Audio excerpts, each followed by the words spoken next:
Hello, everyone. Hello, friends and enemies, and welcome to Girls Run These Worlds. We were just talking about Five Guys off camera, and my God, aren't we hungry? Oh, we're also not sponsored by them, so please don't, please don't buy anything on our behalf. But thank you so much for joining us for this our fourth session of Alien, the RPG. My name is Fiona. I use she/her pronouns, and I have the incredible honor and privilege of being this series' game mother for this campaign and for this incredible cast.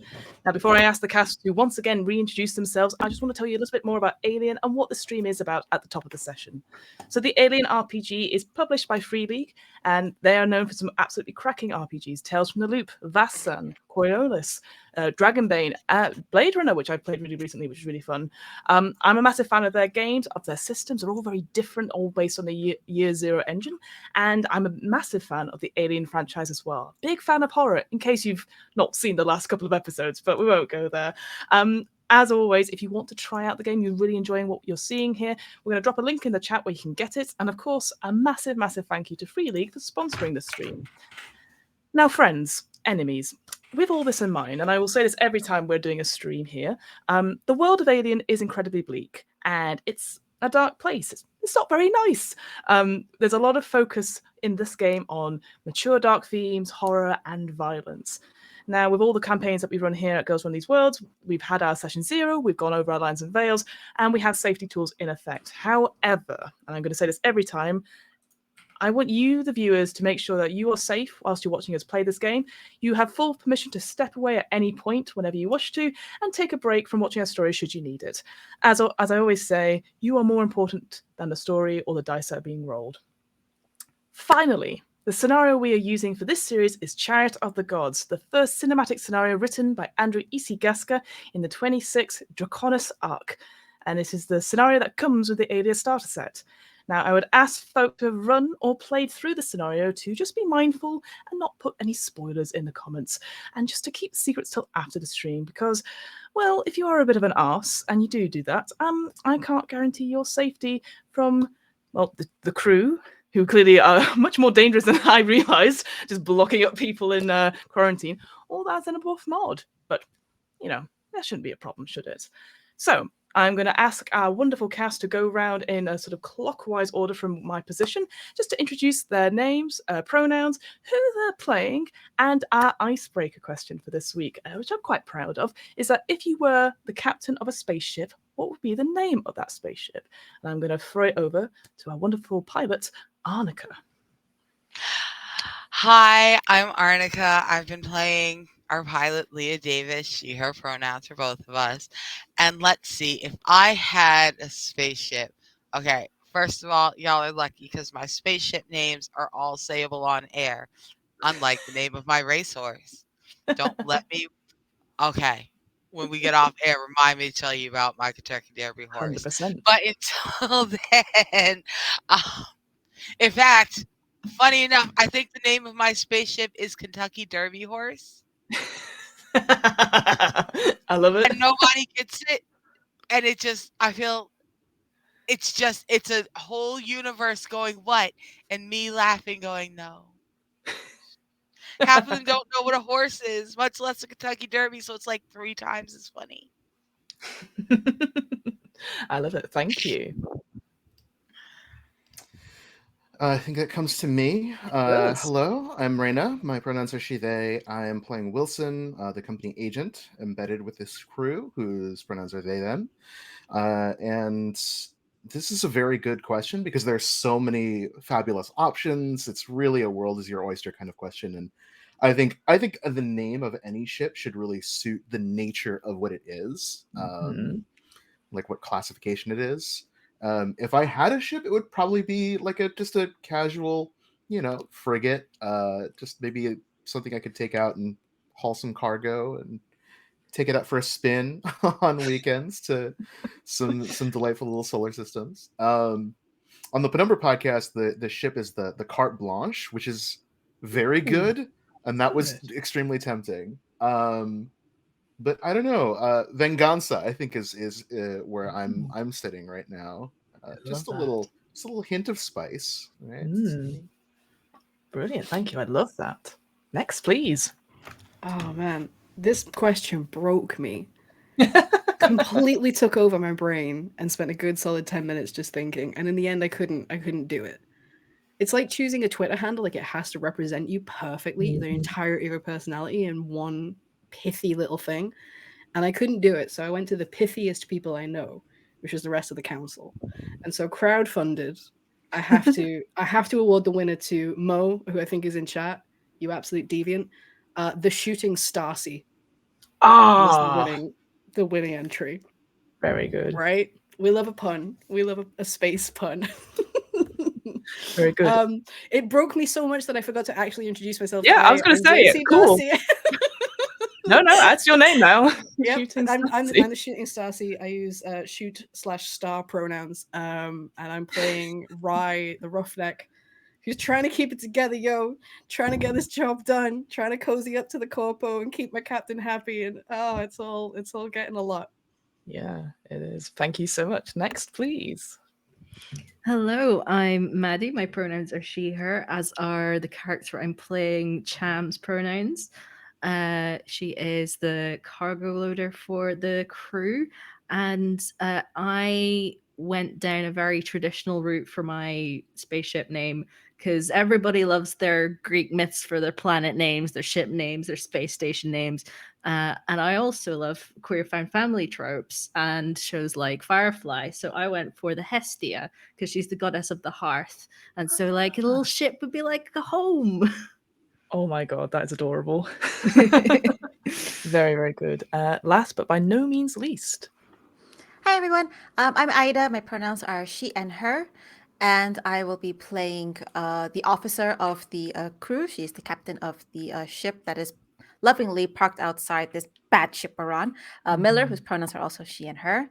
And I want to really applaud everyone for their meaningful, insightful ship names with literary references, personal references, cultural ones. Um, I'm going to go for the classic. Is it ironic? Is it not? Spacey mixed spaceship face. Because someone has to. You're welcome.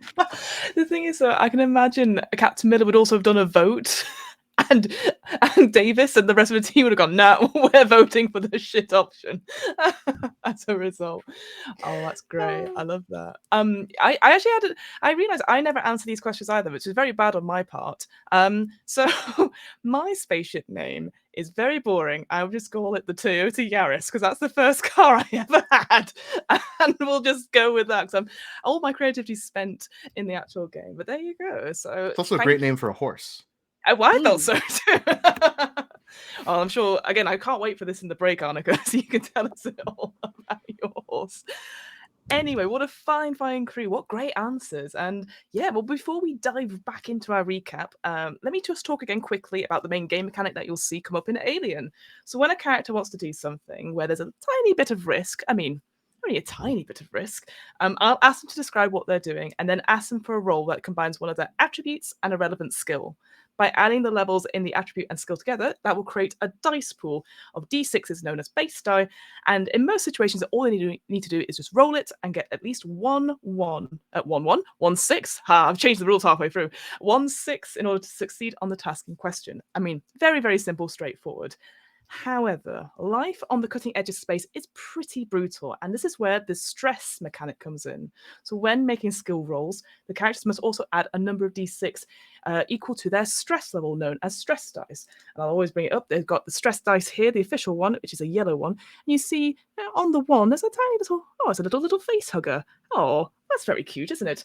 But yes, if they roll a 1 on one or more of their stress dice, well, the character risks panicking and well, they don't want to panic, do they? Things go south quite quickly if you start to panic. So naturally, the more stressed a character is, the more chance they have of succeeding on difficult tasks and shooting things because they have a bigger dice pool. But there's also the chance that they could fail and have bad consequences and even die. But that won't happen, will it, folks? Players can also push their rolls, so grabbing any dice that doesn't show a success and re-rolling them. However, this is not without risk because a push roll increases your stress level as a character, and in the new roll, you must include the new stress die. You can only push the skill roll once unless you have a talent that says otherwise, and you can push any skill roll except for ones that already have a 1 on the stress die or a death roll. The final bit I want to mention is one of the more unique elements of Alien, and this is the personal agendas. So most cinematic scenarios will be split into 3 acts, and in each act, our characters will have a secret agenda that sort of motivates their choices.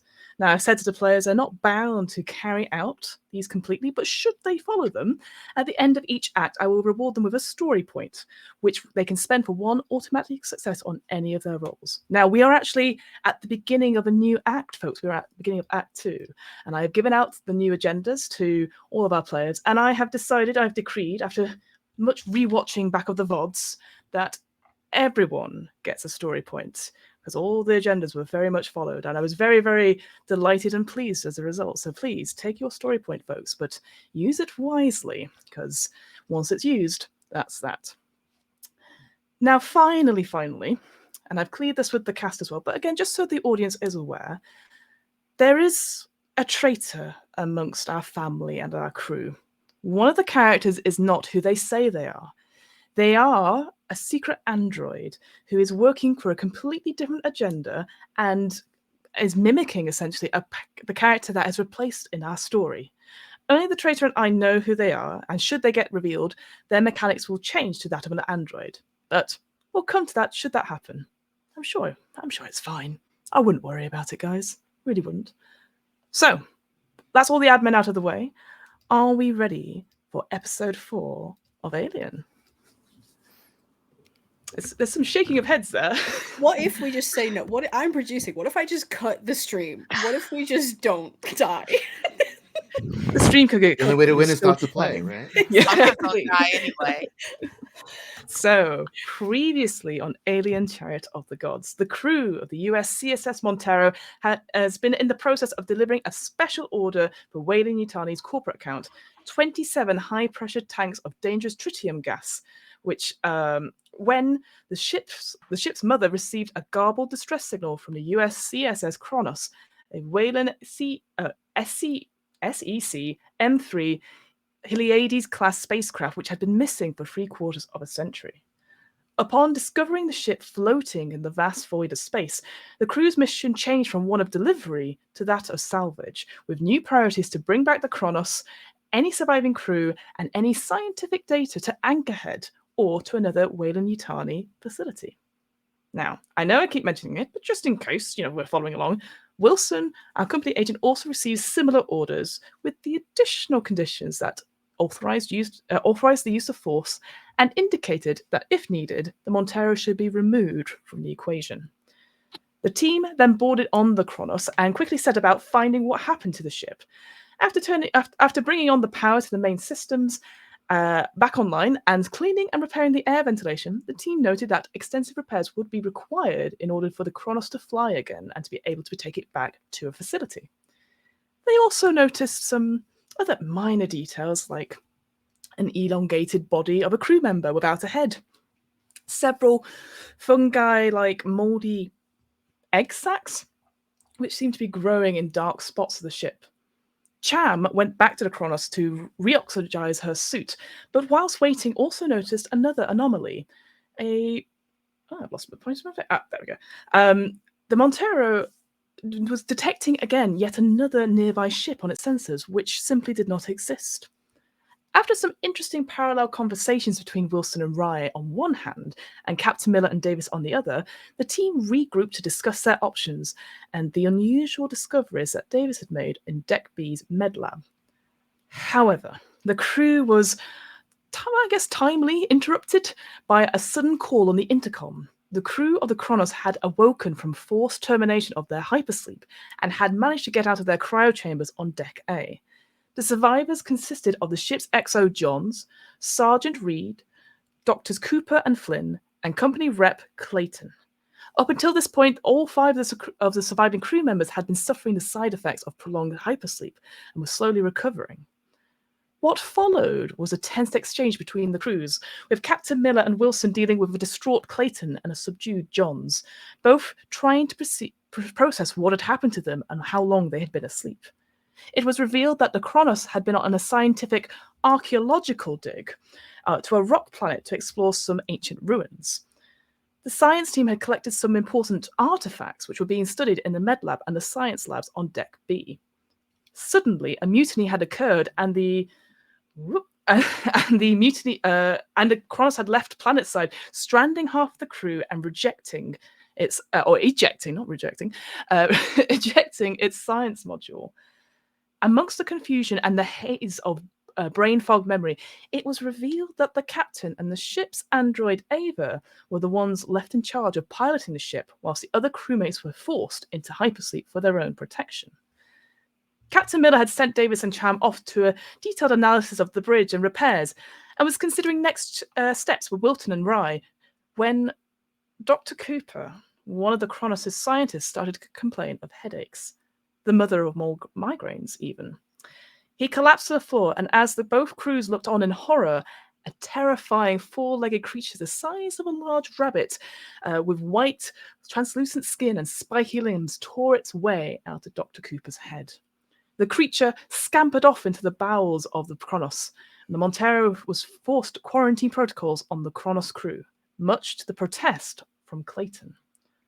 Now, our final scene showed Cham listening in to Davis talking on comms to Captain Miller about the Cooper incident and about the repairs, suddenly caught just a hint, a line of a curious melody, or something being sung very, very faintly down one of the corridors.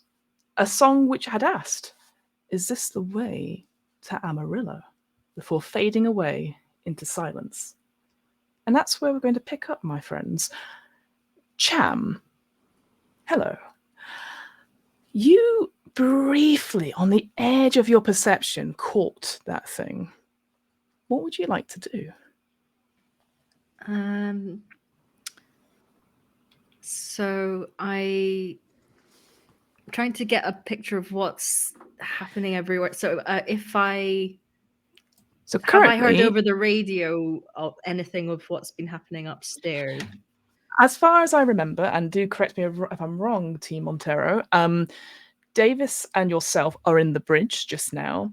Davis had been relaying to Captain Miller on a vaguely open party line, as I like to call them, about what was happening and about the things that you definitely heard horrible sounds, but there was no visual at that front. But yes, you are basically what I'd say. You're at the comm station now, and just so because the door was still open, that is the reason you sort of just about heard it, but unfortunately you didn't succeed, so you don't know if you imagined it or if you actually heard something. I think I'm going to sort of stage whisper over to Davis and say, I think I heard something. It might be the android. It was singing. So Davis has just pulled the axe from the pilot station one Right. and just kind of hefts it, lets it bounce on the palm of her hand as she looks between the only entrance and exit out of this area to Cham, back to the only entrance and exit to Cham. You heard the what? I think I heard someone or something singing, "This is the way to Amarillo." The fuck's in Amarillo? Okay, you know what? I don't care. Captain, and I'm gonna go ahead and tap up my comm, try to raise Miller. Yeah, go ahead, Davis. Two questions. One, are we sure we do or do not know where this android is and if it's functional? And two, what the fuck was all that I just heard? What is going on up there?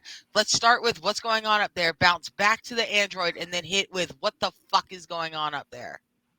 What the fuck just happened is, and I believe I actually did reiterate to Davis that Cooper's head exploded with a space lobster, and it went into the vent. I believe the west side of the west half of the ship up the vents. Yes. Yeah, You but would. I was Yeah. hoping if I asked you again, you would say something fucking sensible. It's armed with the holy grenade of Antioch. What do you want me to say? Okay. So, Android. Android. Cham says she hears something singing in the halls. Okay, I don't know about singing. All I know is that the android may have been malfunctioning. That's it. I don't know. I'm gonna find out. But fuck, you are loaded to the hip with sharp things and things that go bang. You see something that wants to hurt you? Introduce it to the sharp things and to the bangy things. You know what? Sure, I will. I will absolutely shoot at the tiny lobster inside the bulkheads and the android made of no flesh that doesn't even care. No, I got this, Miller. It's fine. Do This is the not worst fucking underestimate job the you fucking ever made me space do. lobster because it bursts out of someone's skull. There's not a thing we can step on. There's not a thing we can take those little electrified mosquito rackets. This thing will fuck people up. Be careful. I can't lose you. Please be careful. I think it's time for an air supply check Yeah, we're being kind of. from everyone. Oh, From everyone, because you're all on the party line. You're all hearing this. You're all a Oh, bit we're all panicky. hearing this? Oh, okay. So we Oh. roll d6 equal to our current air. Correct. And then if you get a 1, you reduce that air by what it is. No one's. I got 2 2s, but no 1s, so I'm fine. All Son right, 2 of a 2s. bitch. What about everyone else? I got a 6, a 3, a 4, and a 1. All right, so down by 1. Okay. I'm in What the about everyone clear. else? You're in the clear, Wilson? Great. If I got 3 6s on this roll, but it doesn't matter for this roll. It's like I feel like I've wasted my luck for the rest of the session. Yeah, I mean that's great. You're like you're in control, Captain. Your breath. You're coming across as super professional, even if your face does not show it. What about you, Rye? Oh no. So let's learn about how Alien works. No. What happens when you roll 3 dice and they're all 1s? Dibs on loot. Okay. What happens when you hit 0? Okay, Mother. Oh, I'm so glad you asked.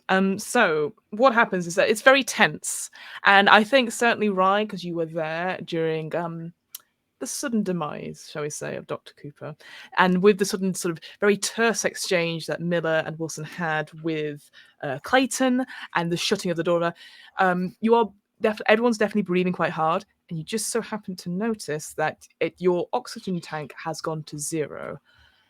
If you remain in your suit, you will start to breathe in carbon dioxide, and you will not be able to breathe. So you either have to refuel, which it will take you some time to get back to the Montero, find another suit, or remove your helmet. Oh, that's right. Fuck. God damn. But there were also EVA suits like around the corner. Yeah, it Covered depends. in alien space moss. You'll also recall that I believe it was John's. Again, it's been a little while since I watched the VOD. Did say that there are other EVA suits in the cryo chambers as well, but you have just quarantined them. Yeah. So I've got a rock, a rock, a rock, and a hard place. You are the hard place, yeah. Well, there is That's your ship air in the That's ship. my ship Yeah, name. that's Because the everyone ship else I is am the hard breathing. place. Our characters, though, no, but as players, we know something's fucked with this air. Yeah. I think you are very aware by what has been described to you. You're all very clever people. I'm not going to hide anything from you. You're aware that there is something airborne in the ship, and should you breathe it in, something may happen. But I will tell you if that happens, if that is helpful. No, it's not. Oh, okay. Next time I won't be as honest. Mask on. It's dramatic, and I love you, but I'm sorry, Darcy. Look, it's fine. We're gonna learn about what happens when characters die in the Alien RPG. That's really important. Mm-hmm. Honestly, do I believe I have time to make any of those changes, or am I feel like I know the answer. I'm just I put it like this: there are rules for not having oxygen, Mhm. and it gets damaging. So it's up to you. Again, it's like video game mechanics, right?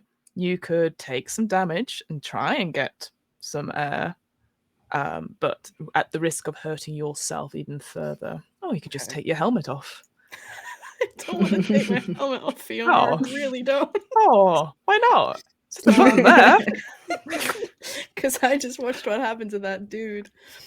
Okay, so the nearest ones. Okay, in Rise Panicked Head, the nearest ones are in the cryo chamber, right? The closest ones that you oh sorry, we're on where you guys are on deck A. So let me Mhm. so you folks are currently, if I do my strokey thing, you're sort of there, and this door is currently shut. And according to one of the crew members, I believe it was John's, there are suits nearby in the examination bit. So yeah, they're here essentially for clarity. God. And as far as they're aware, they said that obviously that door was shut, and you know it was shut. So Mhm. you don't think they have been tampered with. They had their own system for this part of the Mhm. ship. So, And I believe I can get to them. I would have to breach this quarantine, and either me go in. mhm. I would have to go in. I don't trust them to fetch me one. They're not going to do that. Or the alternative is to just take your helmet off. Stop it, Fiona. Oh, okay. Sorry. I just And- in case you forgot. That's all. I had forgot. Thank you. Actually, that's a Okay, much cool. more rational. No. Right. oh God. Yeah. Okay. I think all those things go through Rise head in a split second as she Mhm. ascertains the situation. She is fairly smart. She's very practical. I Mhm. think, knowing what she knows, she would decide that's the least shit option, knowing that they're all shit. Mhm. So she's gonna. I imagine her almost hyperventilating at this point because shit Yes. just hit the fan. Mhm. Miller's got her gun out still, correct? Pointing it at Clayton because we just got isolated Clayton in some room, I think. So everyone is everyone crew wise, excuse me, is here. Like you force Clayton back into this room and then locked or shut the door. So she is currently on the other side looking through this little porthole, and John's is probably a little bit further behind her, but it's sort of like hand on one of the side doors, just like still recovering from what he's seen and probably the hypersleep sickness as well. Okay. I'm gonna hold out my hand to Miller and say, "Give me the fucking gun. Why? I'm out of air. I need air. I need to go in there and get a new suit. You'll Quickly." die. Game Mother, can I give her air? You cannot. Your suits aren't Kiss meant of for life. that. No, no. I wanna Your play that suits game. aren't made. They're a personal sort of thing. There is no attachment for you to give air, unfortunately. If you go in there, you're not coming back out. What are you talking about? You're going to get infected and you're going to get sick. And I point at the I'm the hole in enclosed. the back of the head. If it's in there, it won't get me. I'll put a fresh suit on. You still have to take the suit off to get the new air. Fuck off. Miller, come on. There's a security officer in there with a shotgun, Reed, right? And there was someone else who was sick. Flynn. We don't know how many more of them have this disease, especially given how impossible it was to tell that the head scientist had anything until he started dribbling goo out of his face. But I fuck the pair of you. I'm out of here. I'm just Right, gonna right. brush Make past for me. them. Yeah, God right. damn it! That You think you could get by me with roleplay? Ha! I need you to roll for me a strength stamina with your stress, please, as it is ticking away. Oh God. Can I help? Can I push along? Yeah, you'll probably open the door. So can I clarify? I want to push Rye. I'm assuming Rye is like turning around and running away, or she's going. I was gonna head back to the moss-covered ones because that's the next. Oh, okay. Yeah, sure. I want to literally pick up the back of Rye's suit and push along, so Rye is using as little as her own energy and air. Sort of makes sense. Sure, you put a couple of steps, maybe. Yeah, so you get an extra D6 on your roll. Yeah. Lucky But me, it's still I- no successes, and it's still a 1 on the panic die. oh, You um, have a story point. you do I have do a story, have a story point. point. I also have a talent. What's your talent? My talent is that I can once per act, I can just ignore all failures. But in this instance, it doesn't help me succeed. So I'm gonna immediately spend the story point I've just earned Okay, to great. re-roll that. No, so no, It just so gives it's you one just it's success. one success. So it It's gives one me s- the success. yes, but But I still panic. right. Yes. So please roll a panicked roll for me. So that is just a d6, and you add your stress level, please. That's 5. I only have 2 stress. Oh, very lucky. All right, so you are booking it. No, Fiona, I would not describe this scenario as very lucky in any Oh, way, I shape, think or so. form. I think so. You could have taken your helmet off. Oh, that went terrible. Right, you're booking it down. Sorry, it's a very serious game. You're booking it down the I'm in a bit of a silly mood tonight, folks. You're booking it down the corridor, not caring for the noise you're making, booking it down, going down to that junction, going down to where you saw, excuse me, where you saw the EVA suits in Vestibule 2.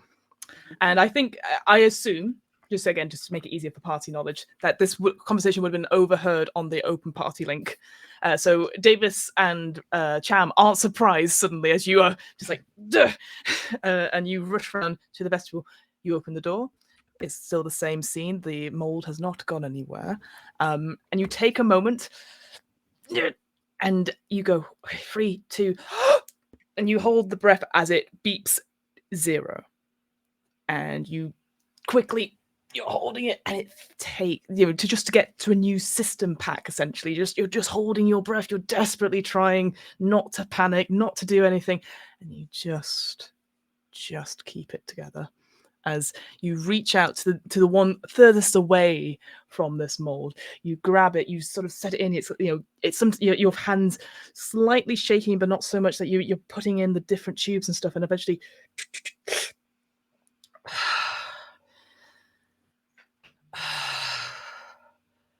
Okay. I will check what the air level is on that. Well, you wouldn't want to give me a 5, would you? You wouldn't want to make it too easy. I've just got to follow the rules, as you know. It's just been sitting there for a while, you know. Yeah, these things, didn't have time to check it for leaks or anything like that. It's been so. photosynthesizing. There's moss. This is the most fun Fiona's had in this game so far. Oh man, what are you talking about? I'm always having fun. I cannot find it quickly, so I will be nice and give you 5. Thank you very much, Mother. Thank you. You're welcome. I imagine that whole scene was like silent. Yes. Too, right? Like as soon as you stumble, it's like the music swells, and then there's just like not even the scary string music, just like pizzicatos, right? That just like goes completely. I think it's literally just her own heartbeat in her ears, and right?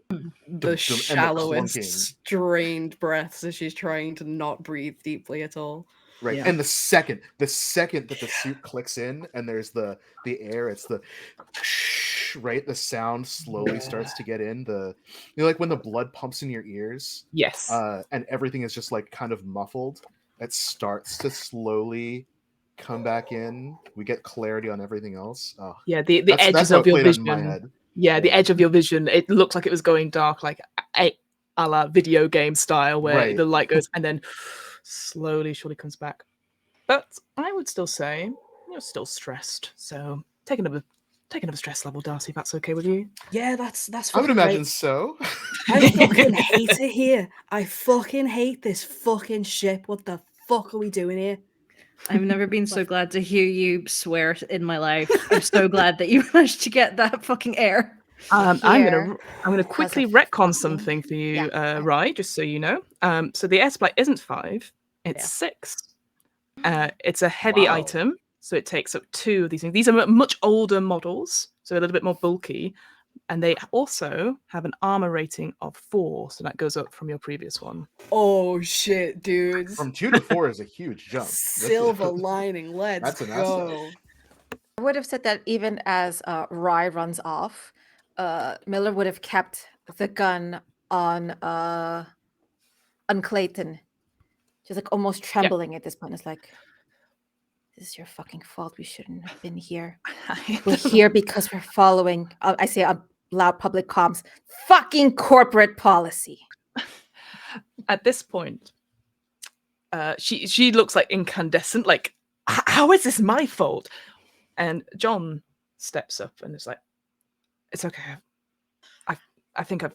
And sort of like motions her to go back, and you can see like he turns, so you can't necessarily see his face. And it's not like silent because obviously you can hear each other through the door. We've sort of established that, but it's definitely sort of whispering, and she's incandescent with how she's being treated. And John's like, and it's calming her down. And then for the next couple of seconds, eventually she just says, "Fine, fuck you," and then just turns and goes back into the cryo chamber with Dr. Flynn and Reed. And Johns turns around and is like, look, sorry,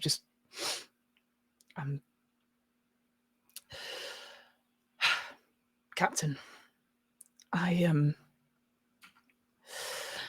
appreciate coming here at great risk to yourself and to your team and to your ship. That is a great thing, I don't expect you to, you are following. I totally understand in terms of protection. I just, I admire it. I wish it's something that I could have done for my team. And so let's I'm happy to stay here in quarantine, but let's work together. Let's talk this through options. What do you need to know? Well, the memory is coming back, and I know Clayton told you about what happened and stuff, but maybe I can help in some way. And he can see what remains of Dr. Cooper, but is avoiding looking at it. Tell me about the rest of the crew. What was this mutiny about?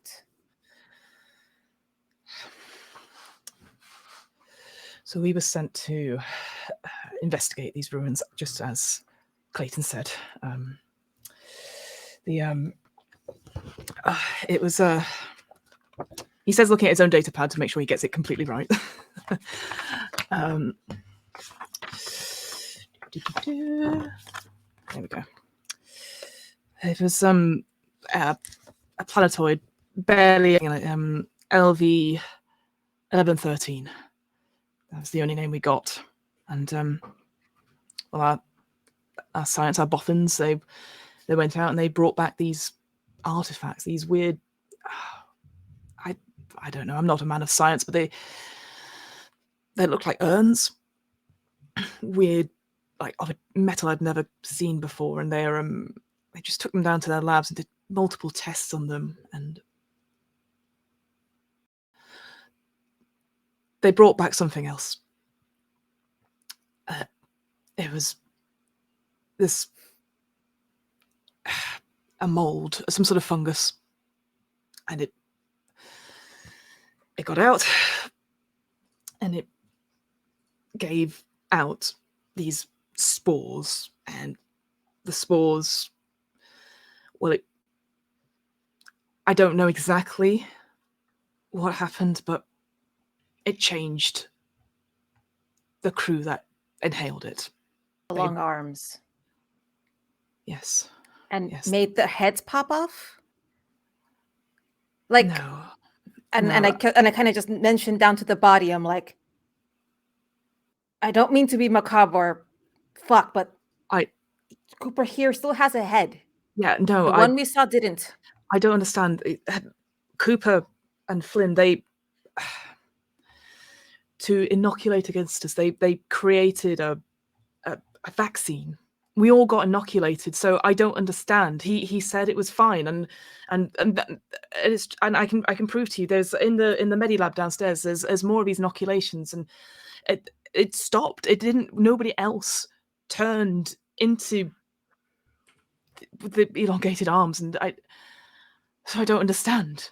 I just don't. I don't understand what's happening, because that didn't happen to anyone else. Then either the vaccine is defective, or he never gave it to himself. Why wouldn't he give it to himself? That seems. Both of you can make for me a wits observation check. It's observation. And stress as well. That's kind of ticking up.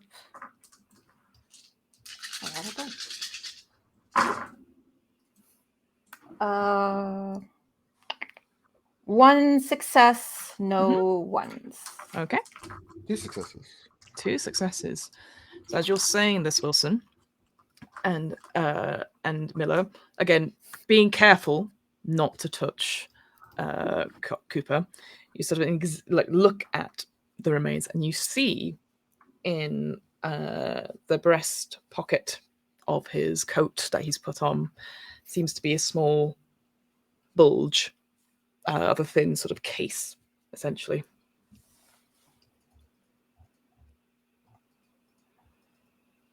I'll kind of nudge it with my boot of my suit.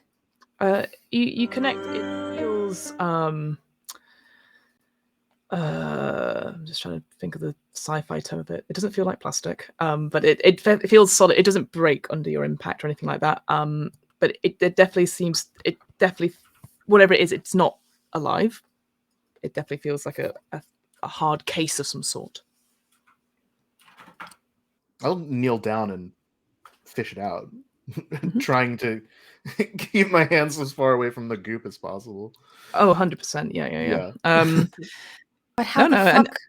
But if the moss, if the spores gives you the arms, how the fuck did that happen?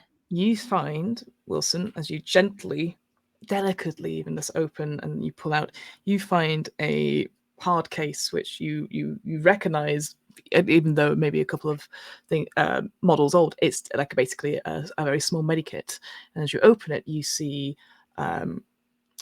Again, I appreciate Davis probably didn't share this with you, but it's essentially it looks like an inoculation, and so you would assume, yes, Cooper did not take his inoculation against the spores.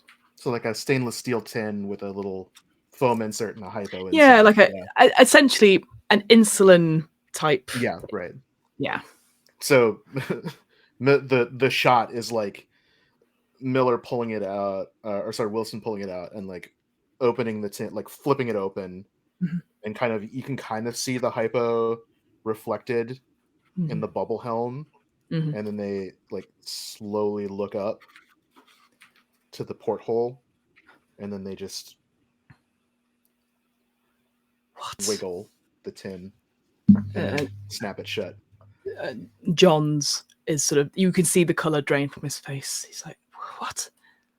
I don't understand. He was right up until the end whilst we were getting it. He was insisting that we take it, and he didn't take it himself. Maybe he didn't believe that it was as secure as he said it was. He promised. He was the one that he's the one that synthesized it.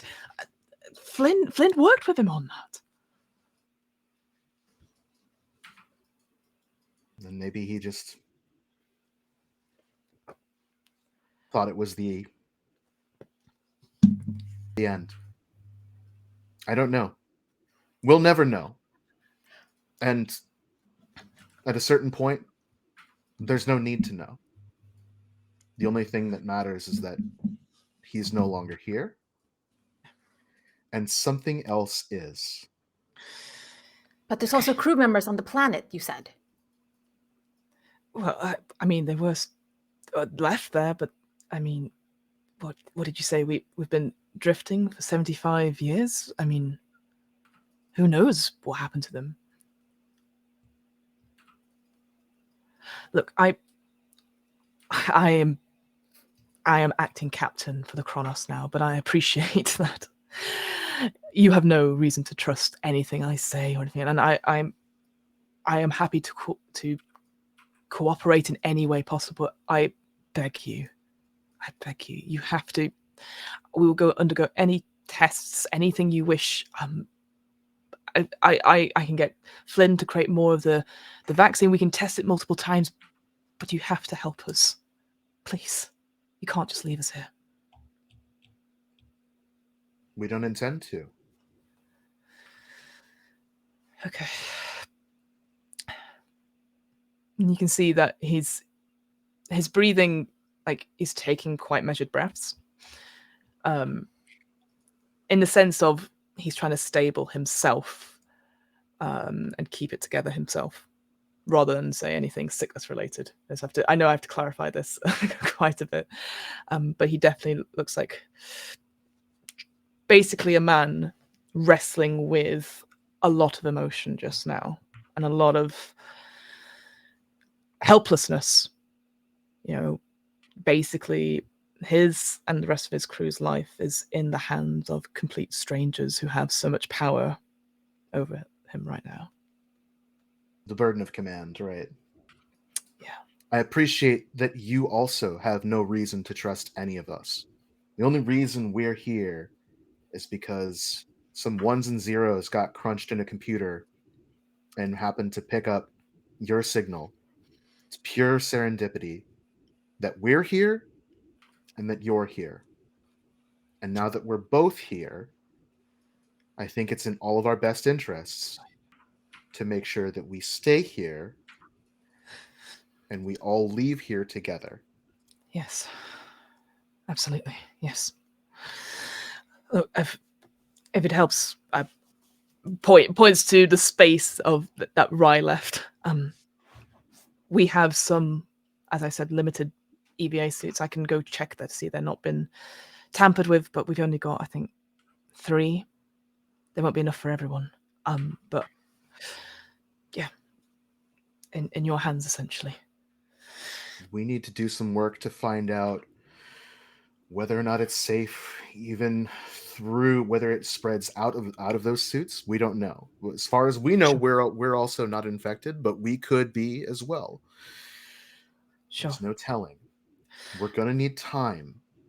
And I know Sure. that's not a good answer, but we're going to need a little time to get our bearings, figure some things out, see if we can't access Mother on board the Kronos, and if there's anything else that we can learn.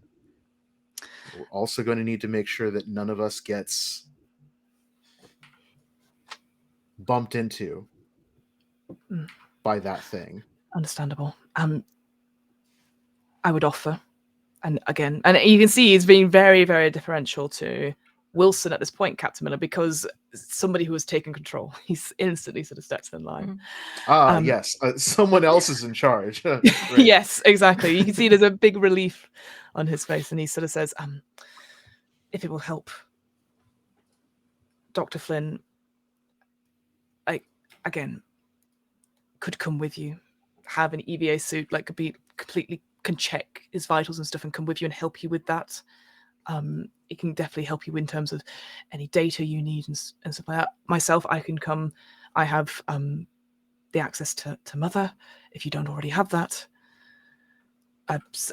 Reed, very capable. She was assigned to us and very, very capable. With all due respect, I just saw something break out of a skull. I'm having very little faith Nope, that you're right. that an EV suit is going to contain that. Sure. No, you know how it is when you're doing remote callings and remote intercoms. Sometimes it's just easier to be in the room and to do stuff in person. That was just the only offer. I understand completely, and it's backing away slightly as a result. For now, you know what? We'll do what we can. If I look at Davis like, no, names again. I look at Wilson. We'll see. We can pass along rations. Make sure you're comfortable in there, but let's keep the crew separated for now. If it helps, there should be food in the mess hall on deck B. But there's also other provisions that we kept for long storage in the cargo bay. I think we'll be fine for a couple of hours, but yeah, food and hydration would be helpful, and any other medicines, I guess. We seem to be with the medikits that you're our medikits that you borrowed and then gave. Sure, yes. I have a recommendation. an order, so to say, Oh, okay. Yes, an order. for both for both crews. Oh, Your single order for this whole mission: stay human, stay alive. Break the first one, you don't get to be alive.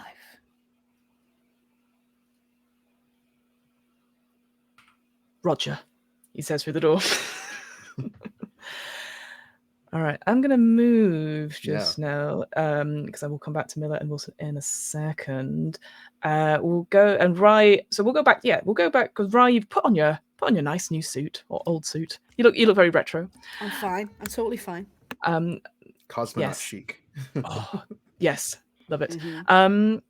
Davis, Cham, Rye. You will have, again, for ease, so you're not having to do back and forth roleplay, you would have heard this exchange as well. And again, I assume you inform Rye. Again, Rye, you would have been aware that there's some singing, but you have heard there is food somewhere. What do people think? What's the plan? Don't trust that shit. Just asking.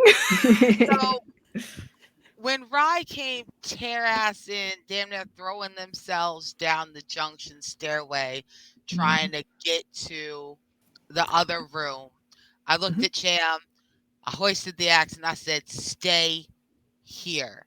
And I took off like a bat out of hell after Rye because she's out of air. She can't watch her back and get out of an evac suit and get into a new evac suit. Yeah. So as soon as Rye hit that door and started trying to yank pieces of suit off, I stood in the door and I'm like leaning against the doorway so I can see down the hall, but also look in. Yeah. And while I'm doing that thing where I'm starting to get fidgety. I'm starting to get a little bit antsy. Yeah. And I'm just kind of leaning out, looking down the dark hallway, and every so often the lights just kind of. I'm listening. I'm looking at Rye. Rye still hasn't even noticed I'm there. She's just in and out. And Sounds every good. so often, just that pile of. Look at that pile of shit on the wall. That is the wildest thing I have ever seen in my life. It's so big. It's like Yeah. bigger than a Christmas tree big. It's all over everything. It looks like whatever it started on, it's been spreading out towards the door. And I'm damn near wondering if Ryan and I shouldn't drag these other suits out the second Ryan realizes I'm here. Yeah, it's very much, as I like to think about it, like the veins of a blue cheese. Probably tastes the same as well. No! Davis. I can't tell if you're insulting the cheese or the moles. Davis, can you make for me a wits observation check? Wits observation check. Yeah, no problem. Hold on. Great. All right. 5d6 and then 3d6 stress. I'm fine. All right. So 5d6, 5, 3, 3, 5, 3. Stress 242. 242. No successes, unfortunately. Now, Davis. No panic. No, you're right. But you could always push the roll should you wish to. You just need to increase your stress. You might get success. While I feel like that's the kind of vague, broad hint that says, wow, you really want to know what's about to happen, right? I was just reminding you of a mechanic, that's all. Just making sure that everyone knows that it's a mechanic available to them. Oh, my stress. You know what? Let's be wild. I will take another stress. Oh my god. And so I pushed that by, I rolled the same number of dice or I added a dice? A new stress, exactly. So yeah, your stress level goes up and then you roll all those dice together again. And let me know what you get. Okay. So that's still 5d6 and now 4d6. All right. So I have. Well, Is it That's better? both better and worse. Oh no. Okay, so the good news is that I have 2 successes now. Oh, great. Bad Hooray! is that I hit 2 ones on my stress die. Oh No, no! How? What a weird circumstance. Okay. no one could have imagined or I had. foreseen. This is unexpected betrayal of the dice. Oh no! It is All right. actually. My dice never treat me this way. Like this is how No. other people's dice do. So let's deal with the panic. So all you have to do is same thing. So you roll a d6 and add your stress level. Okay. 3 and 4. I'm at a 7. Ooh, a 7. Okay. Watching this mold, this blue cheese, you a slight like bead of sweat comes down. You're armed. You're very armed, aren't you? You've got every weapon. You're secure. But what if? And you look up suddenly, just in case, and you look down the corridor. You're listening out, and so currently, Davis, you have a nervous twitch. Your stress level goes up, and unfortunately, Rye, because you're the closest, putting you turn around. You don't jump because that would be silly. But your stress level also goes up because all stress levels of people within a short range of you increases. Cham rather conveniently didn't come with you. So you are both of you are a little bit on edge, which is understandable, but you did get 2 successes. So this time, Davis, because you're out in the corridor, you just hear on the edge, the very edge of your periphery,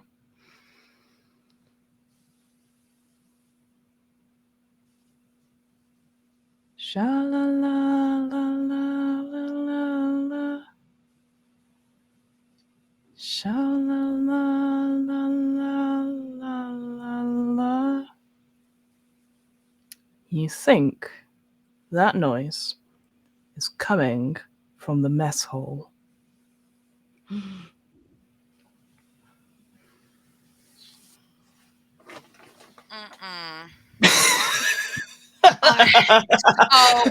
Nope. That's what I heard. I was in the middle of bouncing my axe when all of a sudden that little voice floated its way up. And I just kind of freeze. And so poor Rye turns around just in time to see me go, just pull. Just in case you're wondering why Rye's stressed. Rye's like, That's oh, the good, moment. some oxygen, just me and myself, just in this room, breathing. Turn around, this fucking axe wielding, cranked out pilot going, do you hear that? What the fuck? Davis, oh my god. Dude, I came to watch your I'm here to save your life. I'm trying to watch your back. Also, shut the fuck up and come here. Do you hear this? Right. Save my life from what? With an axe. I'm scared for my life. And also what? Hear what? Cham, at this point, I'll allow you to be in the scene should you wish to be. I don't want you to be stuck in the bridge. Yeah, I think I'll peek my head out of the style. the door. Like, is everything okay out there? No. Need a hand? No, Cham, everything is not okay. Okay. Jam, your little voice singing about some abalones or something, sing it again. Cool. Okay. 1, glad it's not just me. 2, very not glad that it's real. Okay. Every night I've been hugging my pillow, dreaming dreams of Amarillo, as sweet Maria waits for me. Do I hear And that I'm just looking at Rye. You just all the hear that. dirtiest. Everyone's stress level goes up by 1. Oh my god! Could have stayed in that room, Cham. Fiona's like, come, join us. What's that siren song? Fuck. What's Peter Kay doing on this ship? Right. It's the only person I can think of. I Yeah, that's just the look at Davis. Davis is like, "Do you hear this?" And I'm hoping I'm going to be able to say, "No, you absolute lunatic." And then I do hear it, and I think my eyes just widen. Mhm. What the? I'm What's guessing. I'm guessing it's the android who's having a little bit of a tiny malfunction, and I feel like probably dealing with the problem, nipping it in the bud now, is better than when more things start bursting out of people's heads. Possibly. No, there will be no more of that. One is enough. Yep. But yeah, if we could stop that. I noticed you've got an axe. I have many questions about the axe, but I imagine that the axe has a solution that it is looking to solve. Yeah, the axe has the solution of I don't know who buried it in the main pilot console, but you know what? Just in case whoever did it's still running around trying to axe murder, ha ha ha! I'm the axe murderer today. I just look at you so serious. Let's go. I'm the axe murderer. All right. Well, as I assume, you're going to slowly make your way towards the noise. Let's flick back over to our captain and Wilson. So currently, I will say you are stood in front of the cryo chambers with the locked door. John's has not gone away. He's basically doing what I like to call NPC background animations, and is here to talk to you. But as a result, he is listening in intently. So just so you're aware. But yeah, over to you two. What do you think, Captain? We need time to repair the ship, but we need to do it safely. Our EV suits are not going to protect us from the creature, the thing that is running around in the air vents. As Rye reminded us, we only have so much air between all of us. Shit.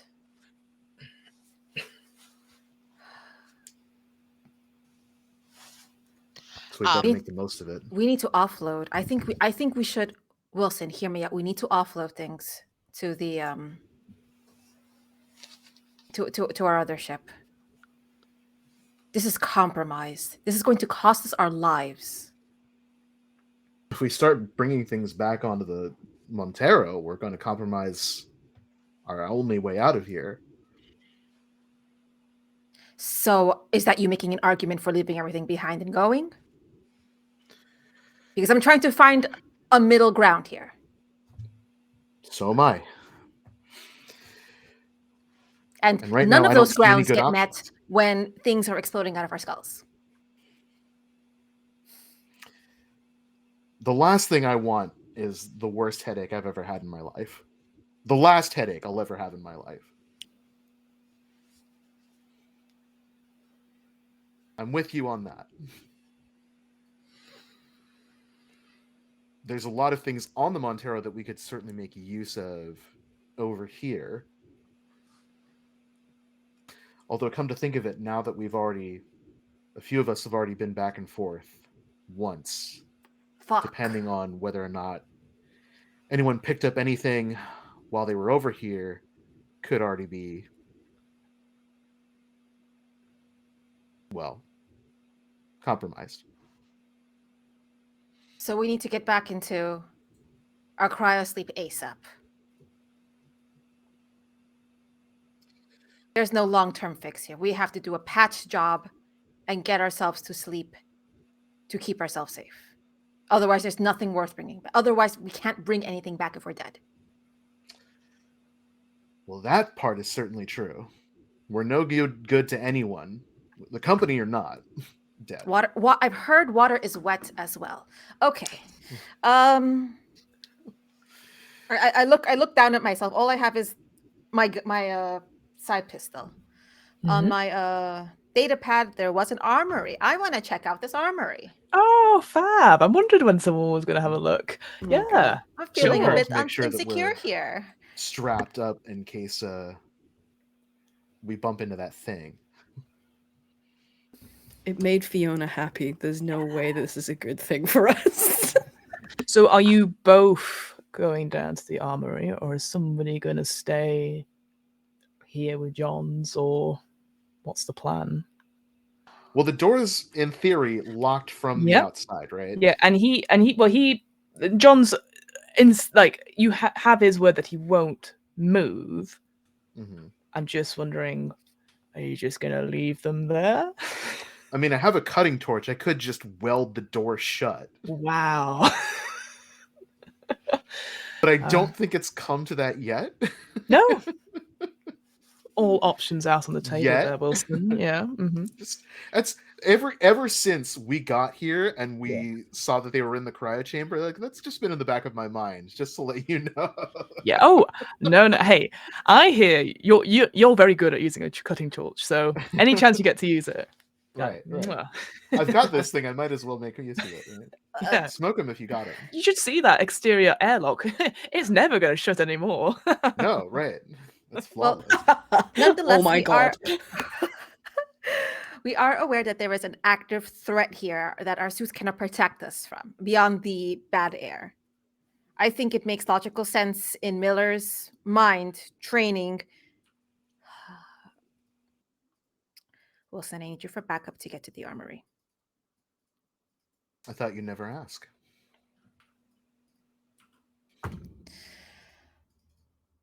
Watch my 6. You have a... Yeah, I look at Wilson. Wilson indeed has the torch. Mhm. Burn anything that isn't human. And I'll keep my pistol out in front and I start moving. Yeah. I don't want to be too stealthy because I want to get there quick. Mm-hmm. So kind of Yeah. doing just like a purposeful steps, Purposeful stride. trying to walk as if I'm in control of myself and what I Mhm. have to do, Mhm. even though I am hating doing this and I'm hating that I need Wilson to do this because I Yeah. need Wilson. You Right. do. Because then there's a 50-50 chance it's not me. Mhm. Right. And I think as you start to like purposefully stride off, there's like a 2-second hang where Wilson like reaches down and pops open the tin with the inoculation, looks down at it, and says, "I'm right behind you, Captain," and snaps it shut before tucking it away into a pouch on the suit and follows. I'm gonna need you to make me a I think just a straight agility mobility, because John's is also there. Mm. And as cool as I love that, I think it's fucking excellent. John's is like, what? So Right, John seeing that would be very yes. I will be as subtle as I can. Yes. So it's my base plus my stress die. Yes, please. I love that. My jaw is like unhinged. I'm I love spending my story point because I got nothing. God. Yes. Oh, I Because love- that's a movie moment. it is I a need movie that to moment. happen. Yes. I mean, I was gonna let it Big happen. I just thought you might just say, well, what's back to John. That's the only Right. thing. But yeah, I love that. Yeah, that's I think that's what I'm trying to do is like make it as subtle as possible to like look Yeah. at it and be like, I'm putting this back on the corpse and not tucking it into my boot or whatever, you know, I love it. into my leg pouch. Cargo pants. Yes. Yeah, right, The my Wayland space cargo Yutani. pants. Yeah, Wayland Yutani brand. My Stargo pants. Your Stargo pants. Amazing. I want to say the amount of seething I have for the decision Wilson is making is off the charts. But Reina, I love you for pushing this. I want to say, as a player, I see this and I love it. Right. But as a character, I'm like, Oh, oh. This is Chekhov's inoculation, right? yes. Like That's what we. I That's the fully space expect, version. like by the end of this session or somewhere down the line, one of you to be pulling this off of my corpse and being like, that bastard. And do. So yes, you both Remember head me, towards friends. you head towards the armory. John's doing the very much the sort of, well, we'll be right here, like looking through the things, like doesn't make a move and conveniently doesn't see Wilson. So we'll head to the armory then. For now, we'll keep with you two, if that's okay, because the tension's nicer that way. But you make it down, yes, because everyone's been to Deck D now. So you traipse down Junction B1, and you head into Vestibule 1. Yep. With my very, very limited, only the 101 security training. Yeah, going forward, checking the paths ahead of me, clearings right, give the cool signals like to Wilson behind me, like straight, stop, clear. Right. Yeah. Well, if you're taking your time, I think everyone can do for me an air supply check again, please. Okay. Thank you. Oh, it goes down by 1. Same for me. Same for me goes down 1. Let's I see don't how many even ones I can roll. Let's go. Ah, shit, that's right. I'm at 3. Yes, not a single one. Nice work. All right, no, I'm good. You're good? Maddie, I don't think I heard you, just checking. Oh, sorry. I must have missed something. That's okay. We're doing another air supply check. Air please. supply. No worries. Yeah, no worries.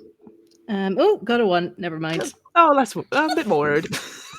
Down to 2. It's all good. It's all good. But yes, Captain Miller and Wilson, you're heading towards the Vestibule 1.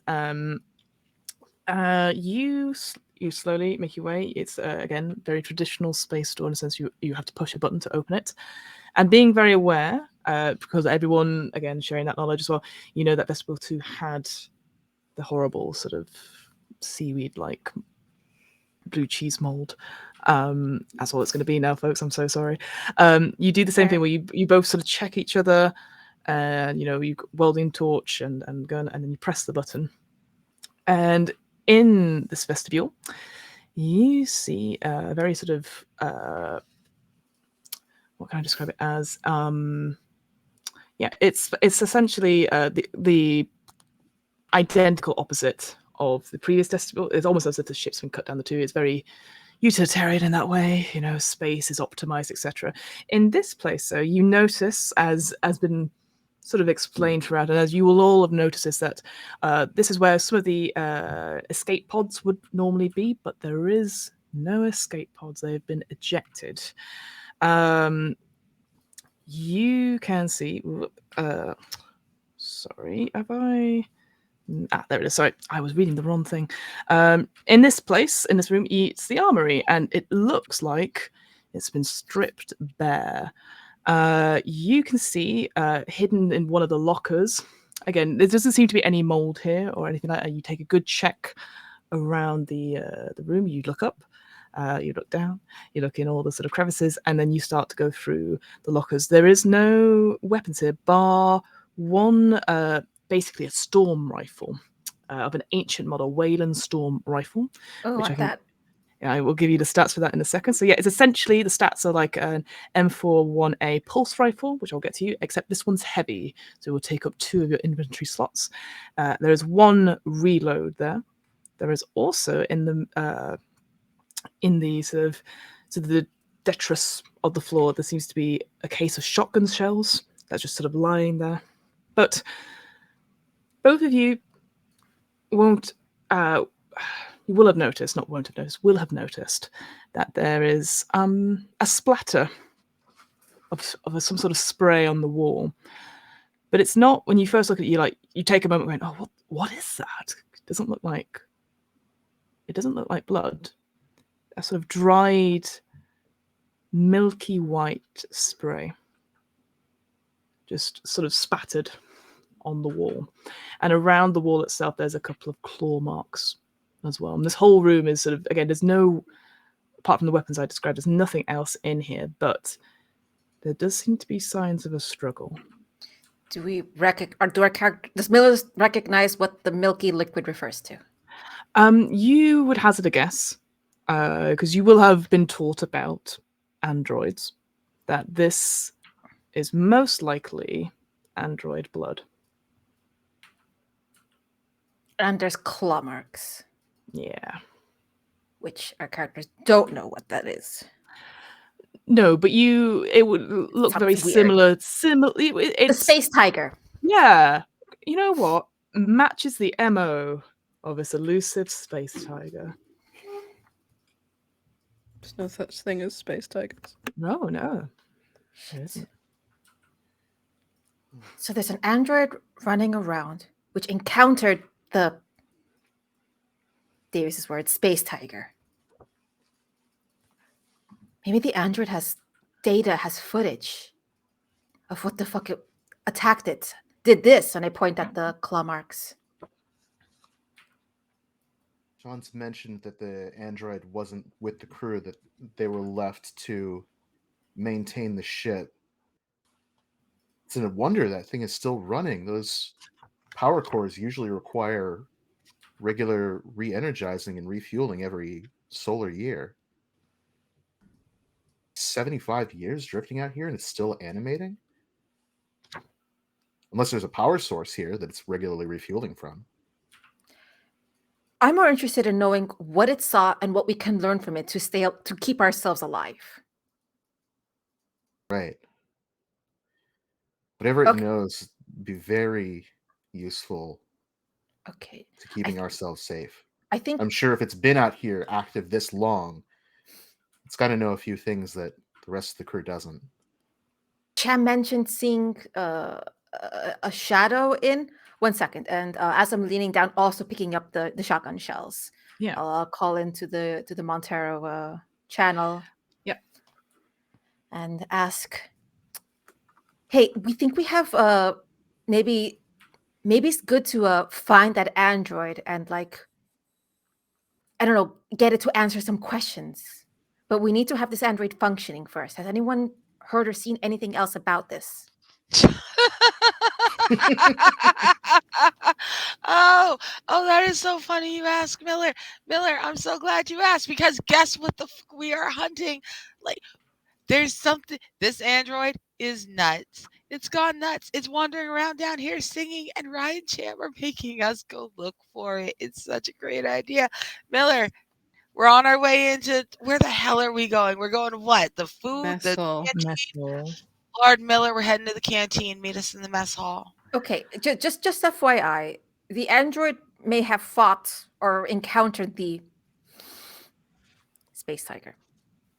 Yeah, we found traces of silicon animation gel inside the armory, splattered all over the place. Looks like it was attacked in the same way that whatever damaged the cryo chamber doors was. Okay, now wait. Survived? This thing's got physical damage, and it's been running consistently. No human maintenance for 75 years. Look, I know y'all saw something bust out of a something. Are you sure we don't want none of its crew here to control this thing? It doesn't know us. You've got an axe. I've got a fucking flamethrower. I'm sure we'll be able to handle one android. Well, that doesn't answer any Miller questions if we kill it, though. Take out its bottom half or something so it doesn't run around or hurt you, but we need to get answers from it. Cham, go and get the power lifter. Do I get to play with my toy now? Oh god, that's really inappropriate. I'm sorry. Okay. It would involve me going back to Montero, getting Daisy, and then coming up through the bottom two decks of the ship. So that could take a while, but I could do it. As you say, I can do it. What? Nothing. I didn't say a thing. Your comm units crackle into life, and your Montero mother calls. The actual ship calls you and says, "Crew of the Montero, displacement drive malfunction, The fuck? cascade failure imminent. Fission reactor is overloading in T-minus 10 minutes."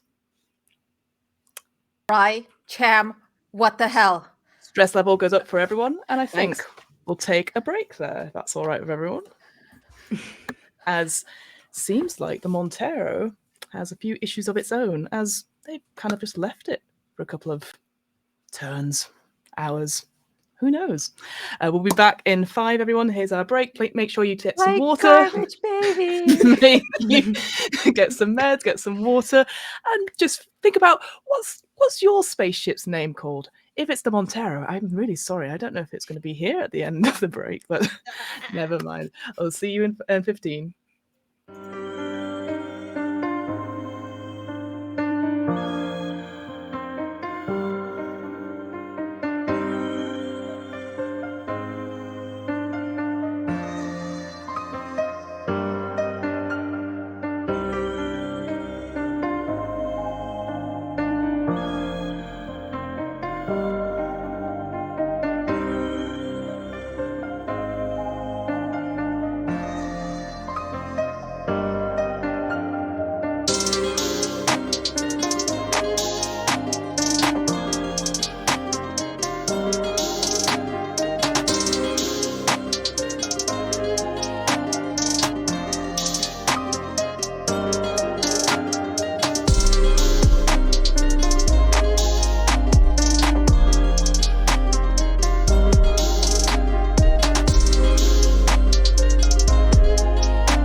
the races. Yeah, I was Fingers gonna crossed. say. We just heard Annika's horse story and name, and yeah, we can't say it online, so that's fine. We If can't you ever say it meet- ever in we can't any say it ever, format, in but you know any what? context. If you tell you what, if you ever meet Annika, ask her about it. I'm sure she'll be happy to share. But welcome back to Alien, the RPG. I'm glad you welcome back in general. Just thank you for staying with us. Again, contact warnings at the top of the show and in the middle. Just hey, mature themes. Just be careful. But thank you for jumping back in with us because we have reached a very critical moment as the team are going in search of this android Ava, who seems to be in some sort of a state, is what we'd call it in the UK. The Montero's mother's ship has contacted the crew, indicating a critical failure has happened to its systems. I will read it out again. You think I'd have it prepared, but I do not. Here we go. So yes, Mother contacts you directly through your comm units, saying that the displacement drive has malfunctioned, cascade failure imminent, fission reactor overload in 10 minutes. What are you guys doing? I have a fucking hissy fit. My fucking ship. Are you kidding? I turn around and I kick the wall really hard. And I scream, "Mother, can I do a remote? Mother, what can I do remotely?"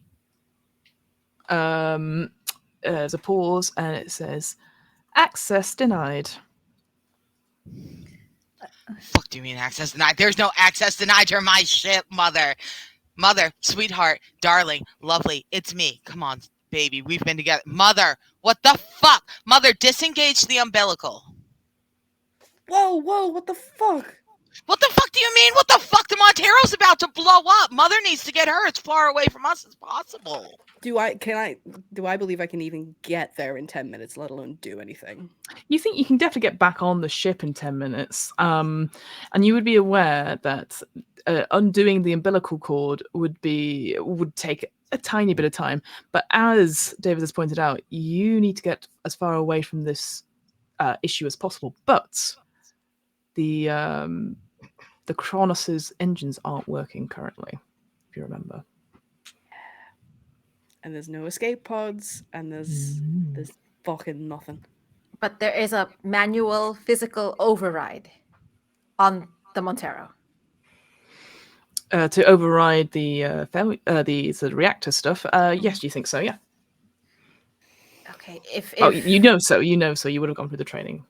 if Miller thinks that this is achievable within 10 minutes, she's going to just immediately stand back up, try to get some composure, throw it all away, and starts to mad dash to the Montero. Okay. Mad dash to Milk, Montero. milk. Dash away, dash away. All right, Miller. With my gun and with the shotgun shells. Oh yeah, of course. So wait, are you taking the storm rifle with you then? Ooh, Okay. Yeah. Oh, I didn't Wilson, have time to have a discussion about it.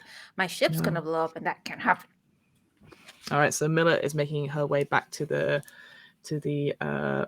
Montero. What's everyone else doing? Do you tell us you're doing that?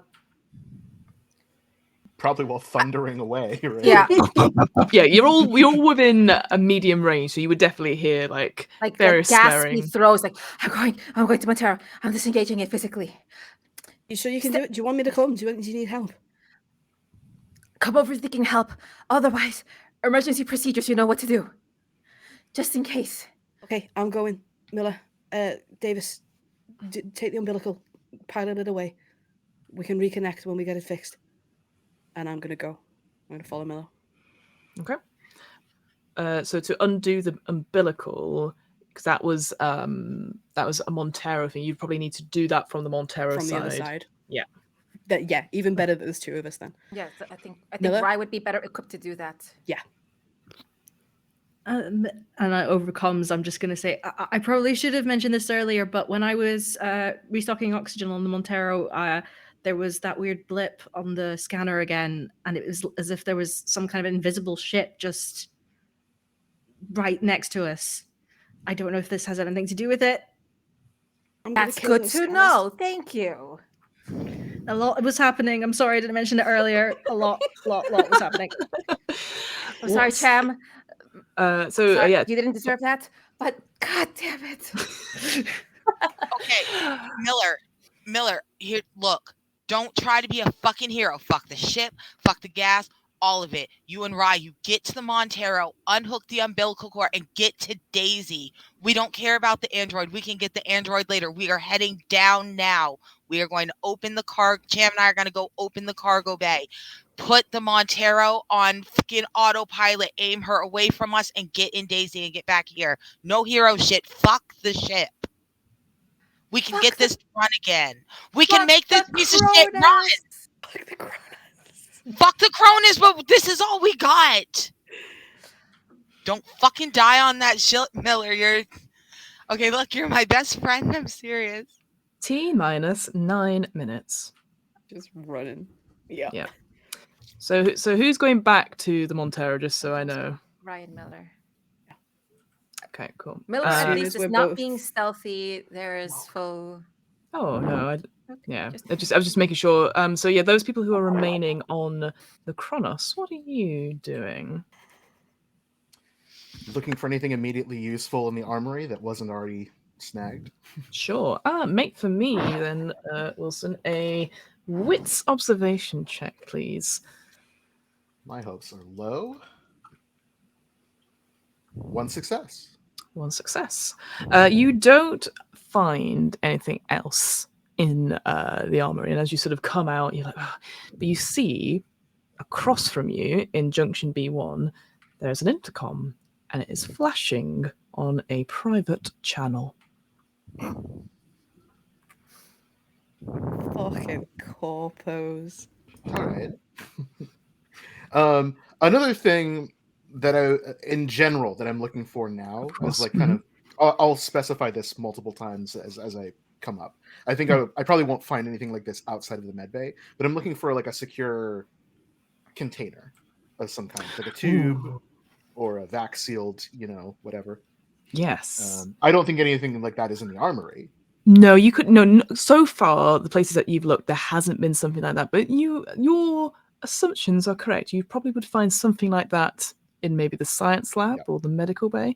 But again, down in the cargo bays, in other star freighters, there's probably sealed boxes used for storage in there as well. Right, So you've got plenty of options. Great. So that's just for the table, to so know. that you all know. That's a fun thing that's gonna come up. Mhm. They so they're like looking around, like they've already just like been flailing like their arm after Miller, and like Mhm. they're gone. All right, look around, just like kind of aimlessly tossing just like stuff, like Yeah. this is a locker, whatever. Like it's the John Travolta in Pulp Fiction, like waiting with the coat. Yeah. Like wide shot as they're just like in the middle of the room, like Yeah. with nothing but the motes of dust floating.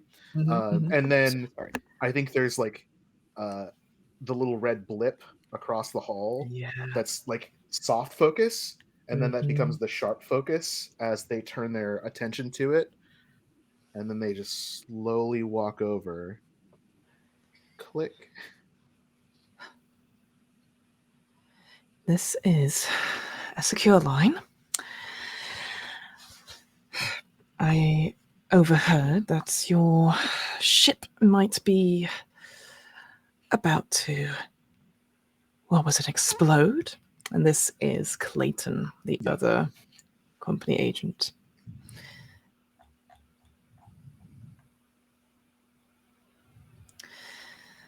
Look, I appreciate that under certain circumstances we maybe have to be drawing alliances here. I'm sure you, like any other Weyland-Yutani agent, has, well, you know what the life is like if you have a corporate suite, maybe have a fashionable range of items yourself in the wardrobe. I may have a way out of here, but I need your help. Assuming there are no cameras anywhere. I don't know. I think Wilson in general is like hamming it up. I think with the response to this, right? Because Wilson already knows that there's an escape pod. Yes. Wilson also knows that there is an ID locked safe. Yes. Oh, well, Clayton, we've got to stop meeting like this. People are going to start talking. Oh, enough. You are running out of time. I need myself and Flynn off this ship pronto. You can have a space in the EEV, but there is something in the cargo hold that I need.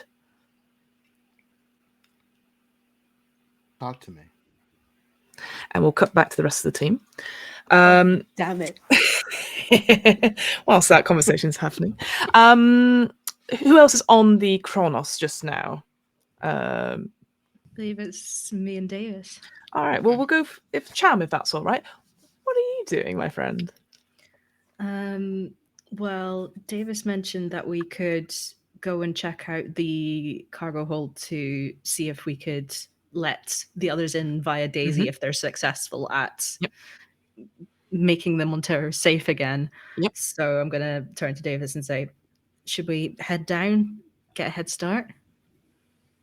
Yeah, no, come on. And I'm just kind of, axe over this hand, just kind of scruff the back of the EVA suit and just pushing Cham ahead. And we are heading for... Is the stairwell out on this floor as well? Is the junction all the way down? Yeah, the junction, this terrible sort of submarine ladder, essentially, that seems to go all the way down. But yeah, the stairwell is completely collapsed on this floor as well. So yeah, so you're going all the way down to the cargo hold. So that's a deck D. Is that correct?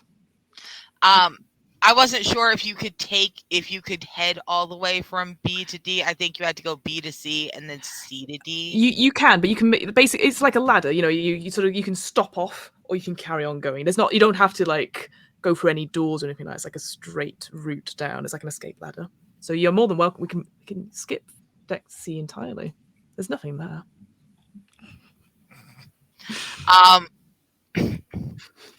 It would serve you right if I just went straight to D and said, yeah, there's nothing there. Let's go to D. I did make you push a roll earlier just through pure peer pressure, so it's up to you. So I'm going to look at Cham and just kind of shove towards the junction and be like, down to the bottom. We got to get it open. All right. Okay. Before we head down, I'm sorry to ask, but it appears you have multiple weapons and I have nothing. So if you could spare something, that would be really great. I'm going to look at Cham. I'm going to look at all my kit. Look at Cham. Look at all my kit. And I'm going to pull out the scalpel. I'll just take it and look at it, just like with big puppy eyes, like, thanks, and then head down the ladder. Watch that be the clutch thing that changes everything. Totally forgot you had the scalpel from the med lab. Yes, absolutely. All right, well, let's quickly move down to... Oh, I apologize. I hadn't read the map correctly, so that is my fault. So you get down to deck C, and that's where the escape ladder ends. So that is my fault on that one. Yes. But looking at... zoom out. The cargo, sort of the whole thing itself, the map that you will have received from Mother previously, you can see that there is a catwalk which goes all the way down to another junction escape thing. So you think that will definitely go down. Basically, it's just as like a precaution, essentially, because obviously there are in that sort of big cargo hold. That's where the RTVs would be. That's where most of the storage would be. So that to break it off a little bit for safety concerns. That's why it's not a straight ladder down there. You can see actually once you get into junction C1, just now the lights here they are on. They are still powering up still from before. You see that there across from you there is another airlock, And this, you would both recognize this. This is an airlock with a sort of an elevator sort of chute that you would normally use for landfall. So, like when you go down, basically in Alien, they have that sort of that lift that goes down. That's what it'd be here. But actually, looking at it just now, you can see instantly that it is not working. There's definitely more scrapes and breaks, and it's just completely jammed. So, unfortunately, that airlock is off limits to you. But yes, you get down to junction C1, and you are aware that to go and see the airlock in the main hall, you'd have to go over the catwalk. Yes, so I'll give you that option to talk that out just now because I appreciate I forgot. Okay. So we make it to junction 1C, and the lighting is somehow even worse here. Yeah. I don't know how, but it is. It is even harder to see down here, except for the space tiger claw marks, because those are gleaming. Just there they are. Ting, ting. Mhm. I look at Cham, and I look at the airlock, and I look at Cham, I look at the airlock, I go, give me the fucking scalpel back. Really? Just Really? yeah, look, I do guiltily hand you I hand you the bolt gun instead. I'm like, give me the scalpel back. You Oh, okay. No, that makes sense. Okay, thank you. yeah. Cool. All right. So, are you making your way to junction 2C then? At this point. Yeah, we're gonna go ahead and we're gonna head down the left-hand side. This side, yeah, past cool. So yeah, so as you're like stomp, quick, we gotta go sort out the calculator. We're gonna flip back to the Montero, where our forward team of Miller and Rye have made it back into your ship. You've rushed up to your own bridge, and you can see. So you've got your own little bridge bit there, but also you've done it before, Miller. You've gone off into the little mother section. I would assume that's where you're going, but please feel free to tell me otherwise to see what you can do to stop this chain reaction happening. If that's where Miller assumes that's the fastest and most direct way to override Mother and shut this down, she'd do that because I would assume that Davis would have access to this. But if Mother denied, Davis kind of wanted to circumvent as fast as possible. You can allow people in essentially because that's what's happened on the Kronos as well. I think just you have the key card. You're the only one that's access in. So yeah, you're sort of like blip blip, and the door opens, and yes, you're in that sort of very beautiful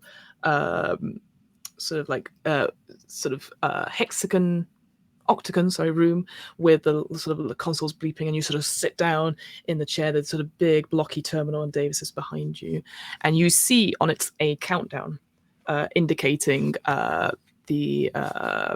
basically the fission reactor is failing. What do you do? While this is happening, can I take off my EV helmet in such a way that I stop breathing its air and not let the air like guzzle out?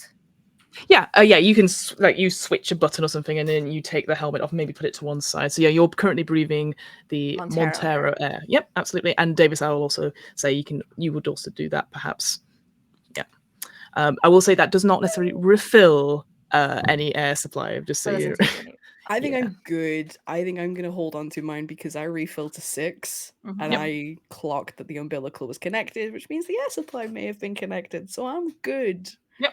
As soon as we're both on board, like if Miller is ahead of me and I know that, that's fine. If she's behind me and goes rushing past me, the second she's on board, I'm going to start detaching the umbilical. That's where I am. All right. So looking at the umbilical itself, you remember back in episode 1 that this took a long time to couple. It was a very difficult process.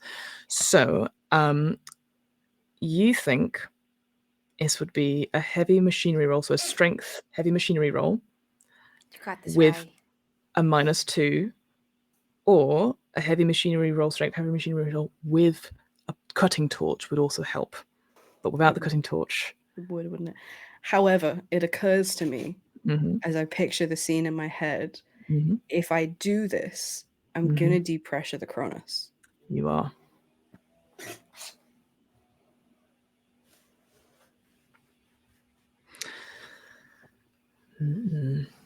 Look, most of us are behind bulkheads or on an entirely different floor. You know what? If you say that, I will respond. Sorry. Yeah, I would absolutely. I think I'm going to assume. work the Yeah. mechanics and then go look down the umbilical. Fuck. Everybody's safe, right? If I depressure that whole fucking ship, you're not all gonna go floating out. I mean, not all of us. Look. It's fine, right? Look, everybody, the Kronos crew is all locked behind bulkheads in cryo. All right. And Cham and I are all the way down on the bottom floor. Wilson can hear you. Wilson, put yourself behind a bulkhead somewhere. Head to mess hall. Put a door that can close between you and that. It'll. Fuck.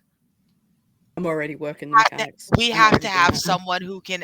We have to have someone who can access their mother, because someone needs to be able to have mother close off the bulkhead to that area. Wilson, Can you do that? want to go get your friends out of cryo? Oh my God. We can't. I'm doing it. So this is heavy machinery -2. Yes, strength. Yes, strength, heavy machinery with a -2. This won't depressurize the Montero either? You have an airlock on your side. Okay. Yeah. Yeah. So that would be very silly. Whoops. Wouldn't want that. Yeah. That's why there's a -2, because Rye has to shut the airlock door first. How do I add a -2 on this? I can't remember where it is on the Roll20 You got sheet. this, Rye. Yeah, totally. Righty tighty, lefty loosey. Sure, thanks. Do it. If I can't see it in the next 10 seconds, I'm just gonna roll real dice. Okay, I'm just gonna roll real dice. Yeah. So Do it. I will be rolling a 5. That's -2. So I'm just gonna roll 3. With That's your a stress? 6. That's Whoa. a 6. That's a 6. Amazing. That's All right. another 6. Oh. I should have been rolling real dice the whole fucking time. That's a 3. Okay, here comes the Okay. stress die. Okay. 6 of them? Yeah. 2, 3, 5, 4, 5. No whammies. 4. Let's go. You take a big breath. Your hands are moving. Sometimes the umbilical sticks. You have worked the Montero. You know it inside out, and it has its little flaws. It has its things, and you're just like, come on, baby, come on, you've got this. And it's almost like in between heartbeats. You just do the things, and and it starts to retract. But as you're correct, it does destabilize, depressurize on the Montero side. So this is exciting, guys. I get to do an environmental thing. This is, she says, looking for the right moment in this. This is, it's a vacuum. So I'm going to read from the rulebook here. So space is a cold and forgiving place. Unforgiving place, not forgiving place. Without the protection of the spacesuit or the hull of a ship, you won't last long in the black void. If your ship suffers explosive decompression, or you're thrown out of an airlock, your life is in extreme danger. So what happens with explosive decompression is that the air in the affected areas will vent out of the room in a turn, so between 5 to 10 seconds. And then and anyone that's within the area would have to make a stamina roll, essentially, so that they hold on and perform an action, essentially. But as you're all aware, ships do have a protocol for stuff if this should happen, so it would automatically seal off a breached compartment, and once the air is gone, anyone still in the vented compartment would have to deal with the effects of being in a vacuum. So what happens is, because nobody, unfortunately, is in that shaft at the top, just now on deck A, the air, and you feel it.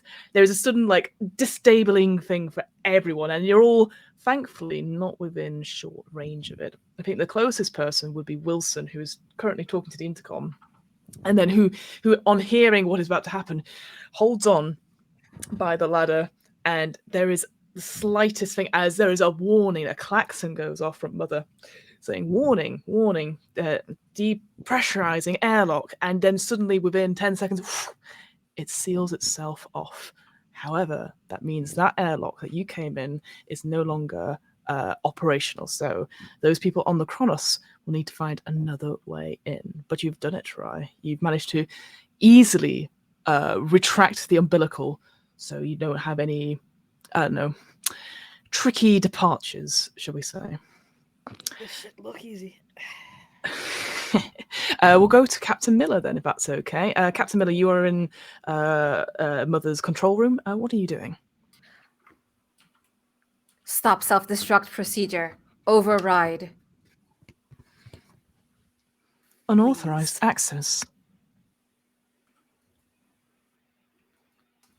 That's not possible. Unauthorized access. Is there some other way, Game Mother, to override this? Make for me a... Where's my sheet? Make for me a wits... Yes, a wits com check, please. With Comtech? Comtech, please, yes. Okay, and a lot of stress die.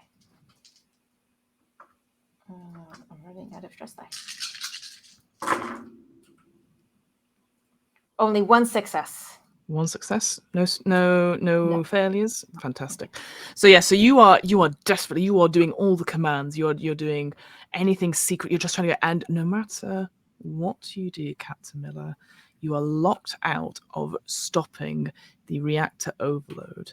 And what happens is, with that success, is that eventually you get to a point where you've tried so many times that it locks you out of the console for 10 minutes, unfortunately. But it says the displacement drive malfunction and the sort of the cascade failure was initiated by a special order 966. So how much time do I have left? T-minus 7 minutes. Fuck, the ship's gonna blow. The ship's gonna blow, right? The ship is gonna blow. I can't stop it. What do you mean you can't stop it? I can't stop it. Someone programmed the ship to blow. What do you mean? This was initiated. This was fucking initiated. By who? We put it all on the Cronus. Order. I relay that number. What the fuck is that? I don't know. I can't stop it. What do you mean we can't stop it? We're on the ship, Miller. We're on the ship and it's gonna blow? I'm going to set the ship to autopilot to get the hell away. And you and I are going to spacewalk back to the Kronos. And hope to God we are received in the warm and loving embrace of that fucking Kronos ship. You think spacewalking probably be quite difficult because you'd have to be attached to something in case you go off into the void. But as just you would know this, Captain, you do have a cargo loader. Which might be a safer option. I retract my steps and we're going to get to the Kronos while the Montero is going to fly away. Fuck. All this for nothing. Fuck. Years and years. I'm saying this as I'm stomping over to the compad to set off this autopilot sequence so it starts moving like T-minus whatever. Yeah, I'm gonna start moving to the cargo bay and getting Daisy ready to go. Perfect. So yes, Captain, I need you to make for me an agility piloting check, but this is a hard check. That was with a -2 to your base die. It's all for nothing. It's all for all these years. Easy, I'd have just rolled as well as I did. All these years. For what? All that fucking money. Fuck! No successes. Rolling distress die. How many do I have of those? A lot. I have a lot of stress die. No successes. Can I push? Of course you can push. Okay, add in one more stress. And I get to roll all those again, right? Correct. Oh my god. Anything that wasn't a success. Yeah. Oh my god. Come on. Okay, a 1, but not on the stress die. Yeah, okay. So still applying the stress die now. So I rolled the new stress amount or the old stress amount? Yeah, no, the new stress amount, yeah. Okay. You got this. I've rolled 15 die and nothing has gotten a 6. 1 6, and one on the stress die. Whoa, okay, that. We'll let's take do that. let's do a panic roll for me, please. Okay, 1d6 plus my Understandably. stress amount. How much stress have you got? I have 6 stress. I rolled a 5. That's a total 11. Oh, 6. okay. So This here's the thing. fucking company. I did everything. And So this here's the thing. hold So it again, down. just to be transparent with everyone.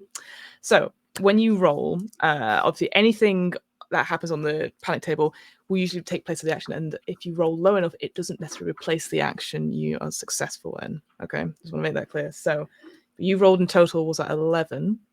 Yes. Okay.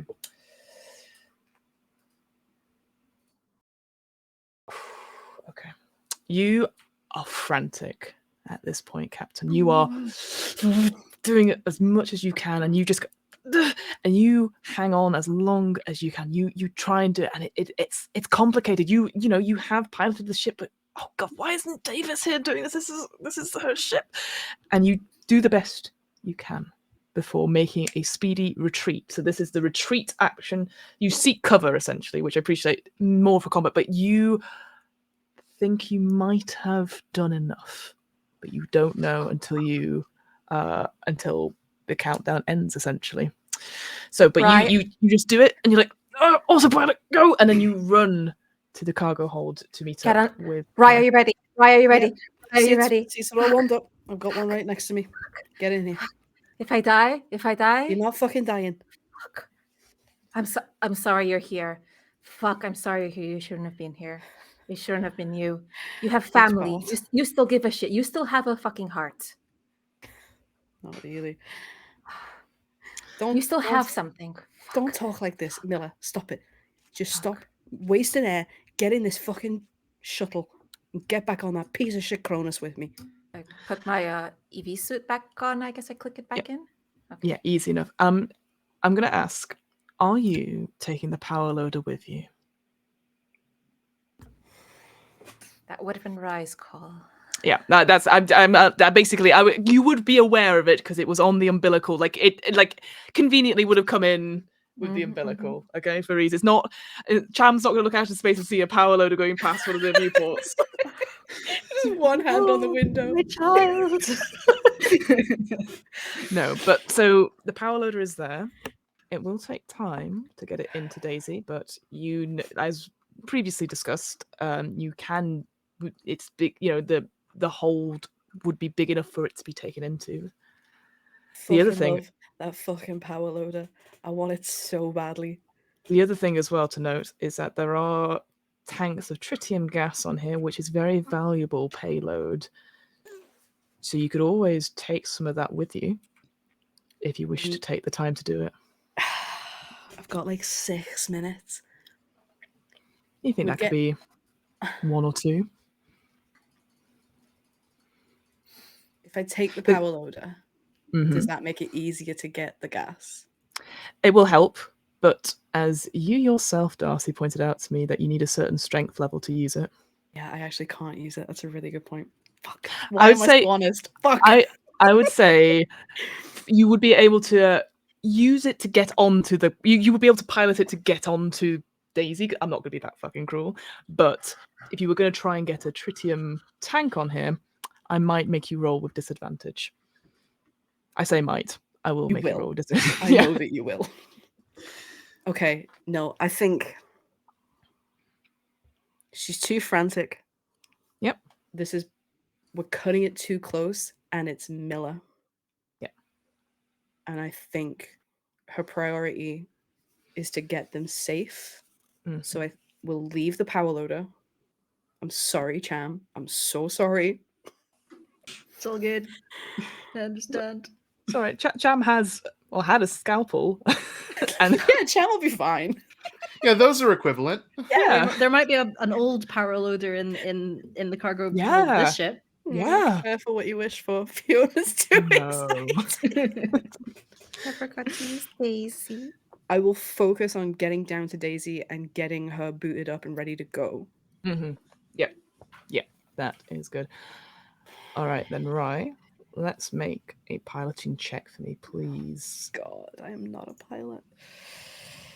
I will say Miller can help. If depending on what are you doing to help Miller, I guess, because I'm trying to make sure you have all the options here. I think Miller is at this point like resigned, like this really might be it. This really might be it. Rye, you deserved better. Stop. And I'm trying to be like encouraging and kind. I don't know if this helps. I was gonna say Rye. I don't feel it helps. Okay. Like you have to get back. You know what you need to do. Listen, I'm gonna walk you through it. It's easy. There we go. And I give the steps. Perfect. Wow, look at that. Seamless. Yes. All right, so you get an extra D1 to your piloting check. I'm just trying to think if there's anything else I need to think of. So you got the your agility piloting, +1, and plus your stress. Cool. All right, piloting is not great. I get to add a 1. Oh my god, that's a lot of colors on the dice. Okay, I have 4 successes, Whoa! but I also have a 1 on the panic. On the Okay. All right. So- Well, let's roll that panic. I have 6 panic. So that one d6 plus 6 then. 9. A 9. Okay, your stress level goes up by 1. Cool. Doesn't cancel your action because it's below a 10. What items do you have on you, Rye? Nerves of fucking steel. I've got my big ass compression suit, I've got an incinerator, and I've got the motion tracker. And I have my signature item, which is a worn photograph of my brother. Okay. I'm going to say, in the confusion, in the rush, you start, you suits on, everyone gets out, you vacate out of the cargo hold of the Montera at super speed. Like you are not fucking around, okay? I learned from Davis, and she taught me to drive it like I stole it.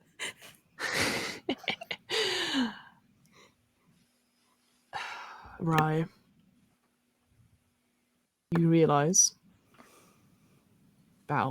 maybe about 2 minutes later, you have left the motion tracker at the console. You have effectively dropped that item. Cool. Yeah, you either drop a weapon or an important item. And I decide which, and I've decided, let's get rid of that Choose motion. violence. Mm-hmm. Yeah. Yep.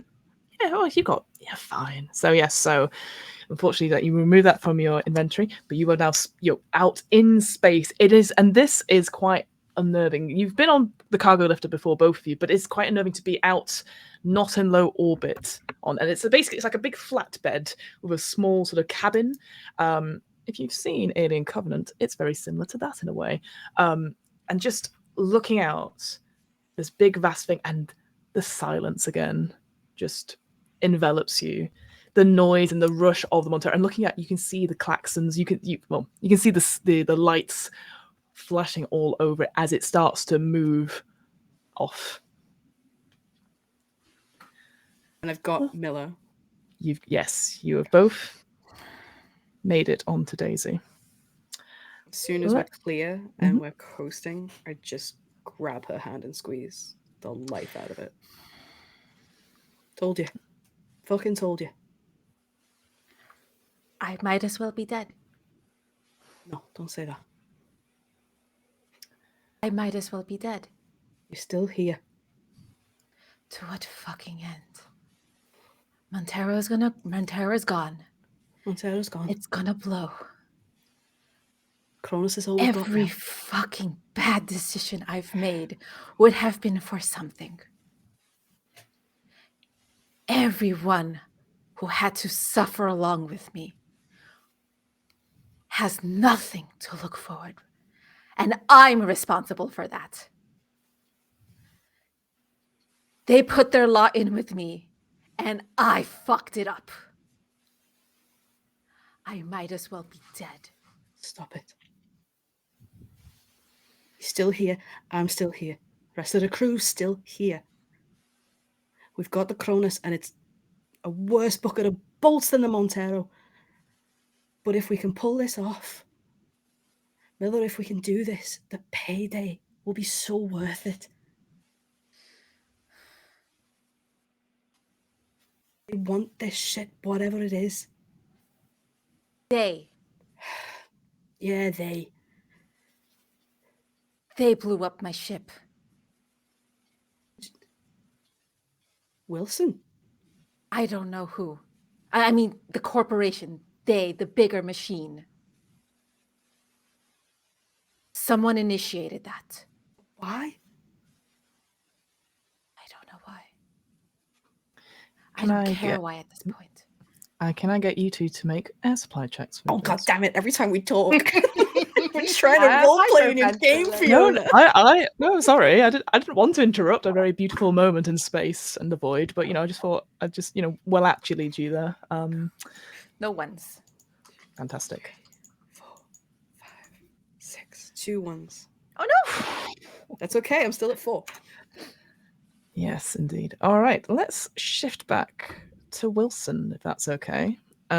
Wilson, you are, you feel the airlock depressurize, and then the Kronos' mother shutting it off, and there are still like alarms going as clearly she's going through repressurizing and ensuring stability. But yes, you get that. But you're still on the call if you wish to be. What are you doing just now, Wilson?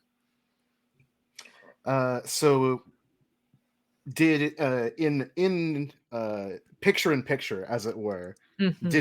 did we clarify what I need to be doing, or what Clayton wants Sure. Wilson to be doing? Sure. Yes. So in this, as everything else is going on, Clayton will message you saying, "Look, on deck C, in the in one of the storage units, there's some special bit of cargo that I need.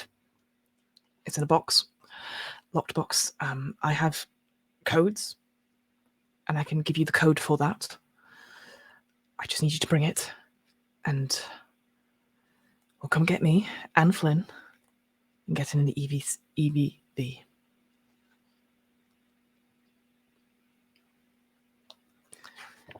Clayton, we've had our fair share of surprises. Telling me about I'd like it. to know what's in that box. Of course. Well, company agent to company agent and all that.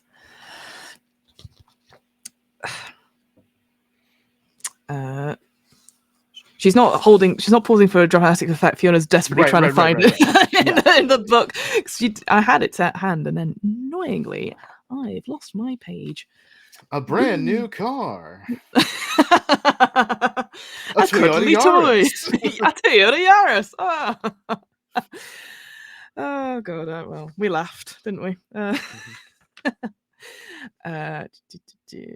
In is it the cargo? Yes, the storage units. That was it. Look, there's okay, those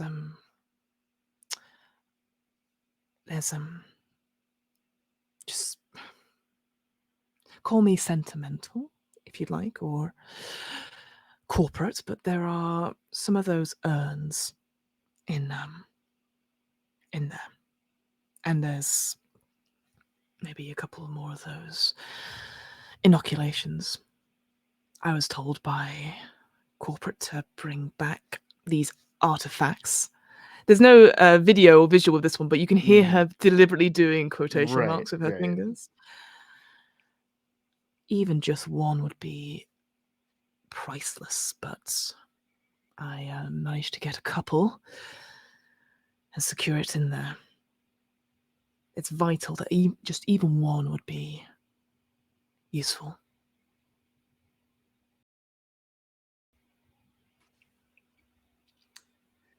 As long as it's not something that's going to try and claw my face off. Oh, that should be no. easy enough. No, these they contain no, well, nothing like that. It's they're vials, essentially. It contains some sort of, I don't know what Cooper was babbling on, some sort of agent, some sort of chemical agent that it contains inside. It's sort of like a black goo, essentially. I'm sure it's nothing. Or if anything, it's beyond my pay grade. Isn't that just the way? Look, you are a smart person. I could see that straight away. You're having to deal with these idiots, just as I've been dealing with mine here. We can really work together on this. But I need guarantees that you will help me, agent to agent. You understand my position here? As I'm sure you understand mine. I will help you in any way that I can. And I'm sure I can get the rest of the Kronos to fall into line.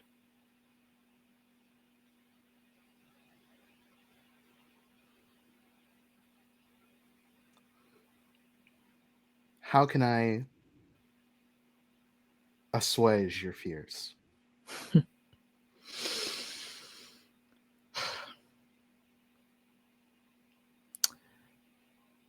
The android, Ava. Ugh. Gave me the creeps even 3/4 of a century ago, but now, well, a liability. She has possibly the most information on what happened and what went down, and any, let's say, company dealings might have been caught by her ever watchful eyes. So if you could just take care of her, if she is still around, or at least show me proof that she has been destroyed, I would feel reassured. All right. I'm not afraid to get my hands dirty. Oh, and no. If there's any one thing that I consistently got told all the way up from business school through the boardroom, it's that I'm very good at group projects. Ugh. Intercom flicks off. Yep. Mm-hmm. You don't hear what she says next as a result. Yeah. Cool. So what's Wilson doing then? Are you going to go down to Deck C, or what's your plan? So there's the like silicon gel that you use to like pump through the artificial organs of the android, right? That goo is all over the place. In the armory, yes. Yeah. Is that the only kind of android damage? Or are there like guts? In the armory, it just seems fluid is over the walls and on the floor. There doesn't seem to be any limbs or innards that you're aware. There seems to be, it's definitely what we would term as a blood splatter. But nothing has remained here. And actually looking down in the armory as well, if you probably go back and have a quick look, whilst the countdown is still going, there's no footprints or blood trails leading off. So okay. Well, Wilson like pokes their head back in, turns around, starts to head down to Deck C. While the countdown is pumping. Yeah. And like the camera is kind of that like claustrophobic close angle from below, looking up at them as they're like breathing onto the bubble helm, and they're mumbling to themselves, "I'm not getting my hands dirty unless I have to." All right, Ava, we've never met, but I'm not particularly inclined to put a bullet in your head unless I have to. Let's see if I can't scratch your back and you scratch mine too. Ooh, I love it. All right, let's pan over to Cham and Davis, as that's all right. So you're walking out. Oh, obviously before you don't overhear this inner monologue that Wilson is doing. Right. Cinematic convenience is what convenience. You've just missed it. Yeah, damn. So you make it towards the catwalk, which I will describe for you now. So where have you gone, Yes. So this catwalk looks over the vehicle bay, and you can see on the ceiling as you come into this room, there is a crane that's on sort of ceiling tracks, which you would be very familiar with. It's not necessarily on your particular star freighter, but it would be what you would use to move about certain storage crates on the cargo deck below. There's a railing on each side, so it's not open into space. And you can see looking across, going towards the technical section, which will be this section over here, which is where the mouse is going. You would have to cross the catwalk essentially over the top of this deck. What would you like to do? I mean, we gotta cross a fucking catwalk. It doesn't matter what I'd like to do. I gotta cross it. You might just go nope, like Turn back around and yeah, exactly. All right. I guess So you're okay with heights being a pilot, eh, Davis? Yeah, I'm great. This is exactly like being safely inside several tons of vacuum-proof alloys. Mhm. Yeah, let's do this. Cool. All right. So yes, you make it over the catwalk. Could you both make for me a wits observation as you're walking across this catwalk into an open space?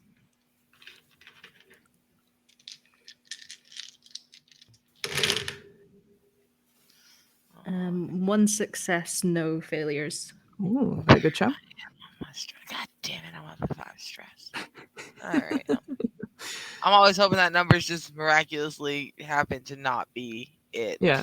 All right, yeah. I got 2 successes, Mhm. and I did get 1 failure on my stress dice. Oh, unfortunate. All right, let's do that panic roll for me, please. So that's a d6 And roll. plus your stress level.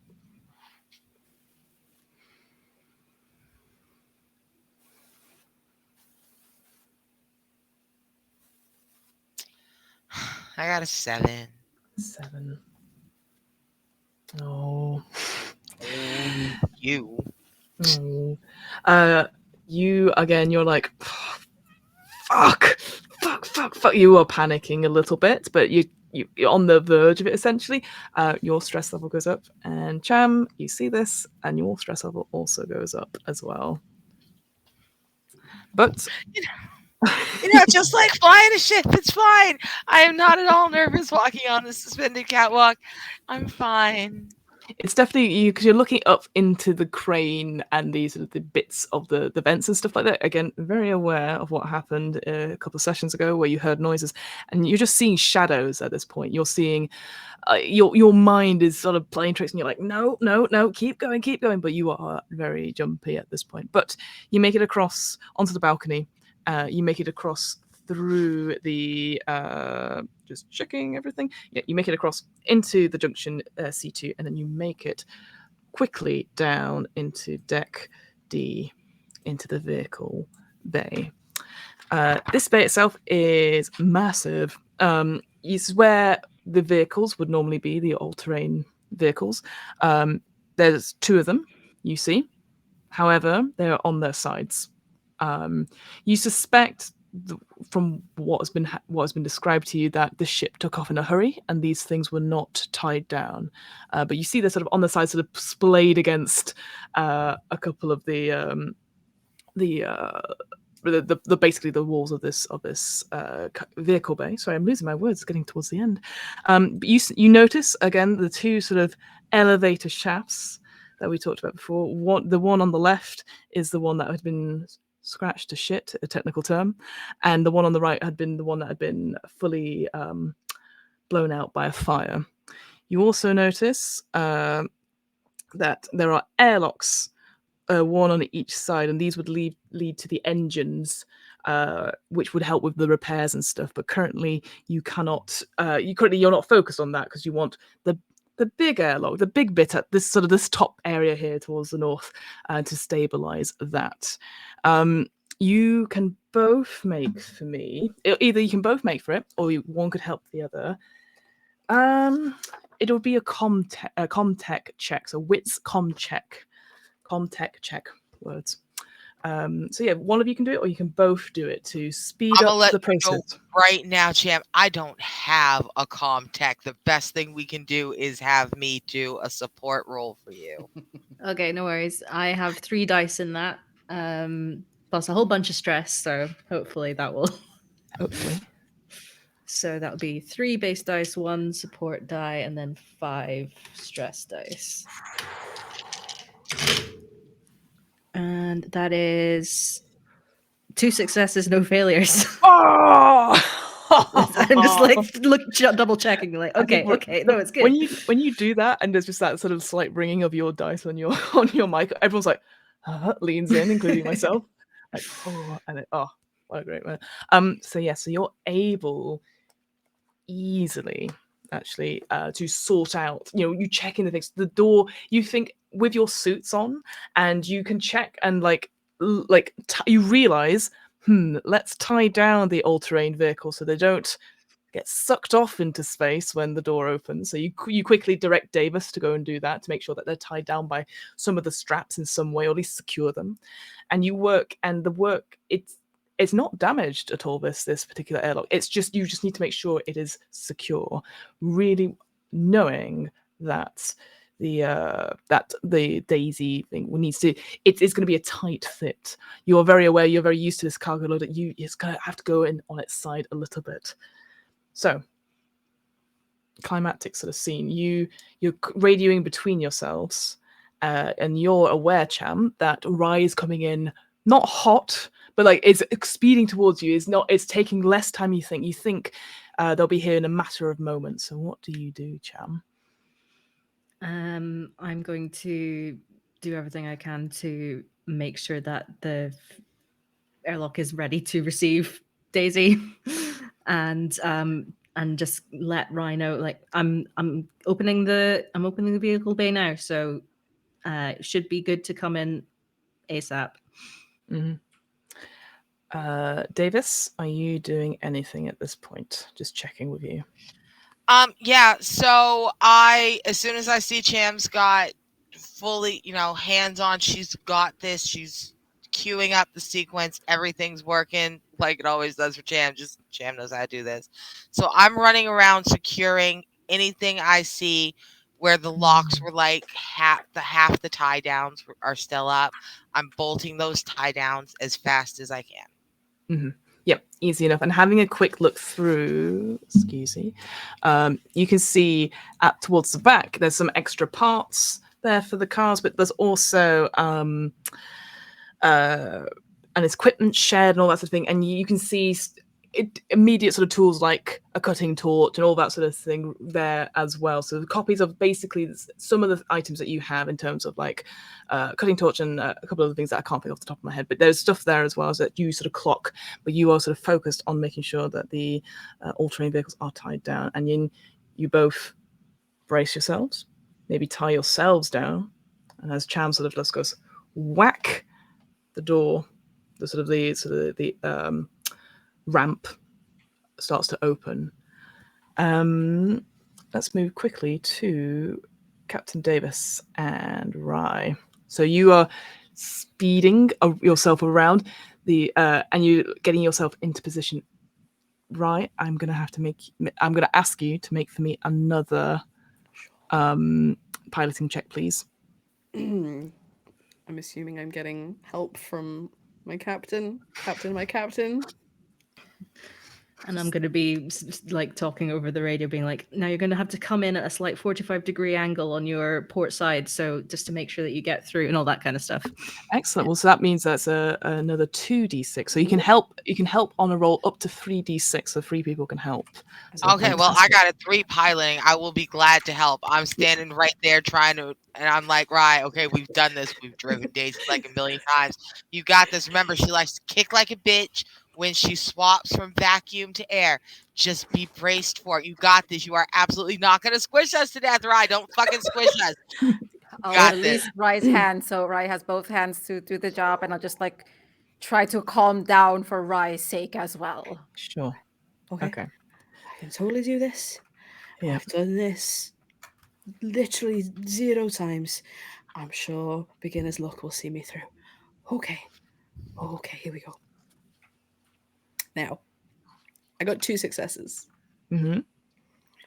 I would like to ignore all 3 of the failures on my stress dice. Oh, you cheeky son of a bitch. Okay. 3 of them, Fiona. I don't know if they stack, and I don't want to know. They don't, but I wish they did for this moment. But no. My Oh, talent says I have seen it and done it all before, so maybe I have done this. Maybe Davis and I have fucked around with Daisy before. Nothing surprises me. Once per act, I can ignore all failures. all right, that's once per act. Okay. Nerves of steel today, baby. I almost had them, audience. I almost had them. So let me play this for you because Captain Miller, you did fail the piloting check on the Montero. Yeah. No, one success. Oh, one success It was and one success. yeah. But then it was you very harder. So no. So this is what I was saying before. So if you roll above double digits on your panic die, it actually cancels out the action you were doing. Oh, So you retreated before you finished the autopilot, even though you. But now I know. Now you know. Oh. But now what happens is because firstly, Rye did an incredible piloting check initially, so the blast does not catch you on the outside. Cham then also did an incredible contact on the inside, with making sure that it was open to receive you and you weren't still outside. And then finally, you then managed to roll and avoid those failures. So you are you are cruising it, and there are sparks flying. The ship is at an angle. You know, Cham, Davis, you're both trying to get out the way as it's like fitting a it's like fitting a circle into a square. You know, it's that sort of like, oh god. And then Cham, you're hammering on the ramp to finish up, and as it shuts, there is an explosion as the Montero explodes. The reactor goes off. Star Trek shake. Yep, very much so. All 72 tanks of dangerous tritium gas explodes, engulfing the Montero, and the shock and impact wave hits the Kronos. It didn't get far enough away. So I would like Wilson, because you're not in the scene, I'd like you to roll me a d6, and that's how many compartments are affected by this blast. Survey says 4. Wilson's an android. Don't let her roll.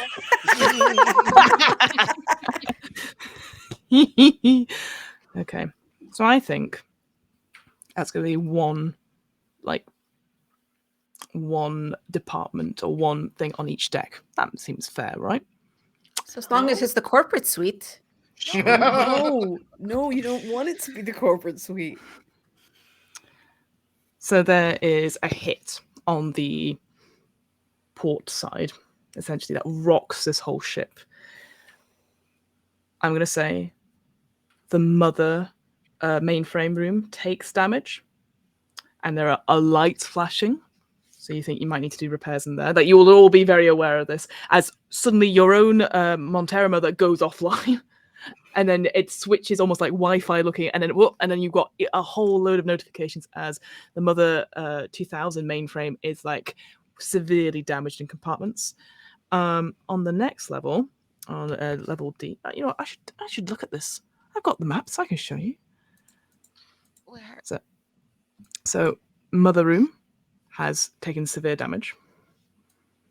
On deck B, ooh, I think it is mean to do the corporate suite after we've talked about it, but I think, you know what I think?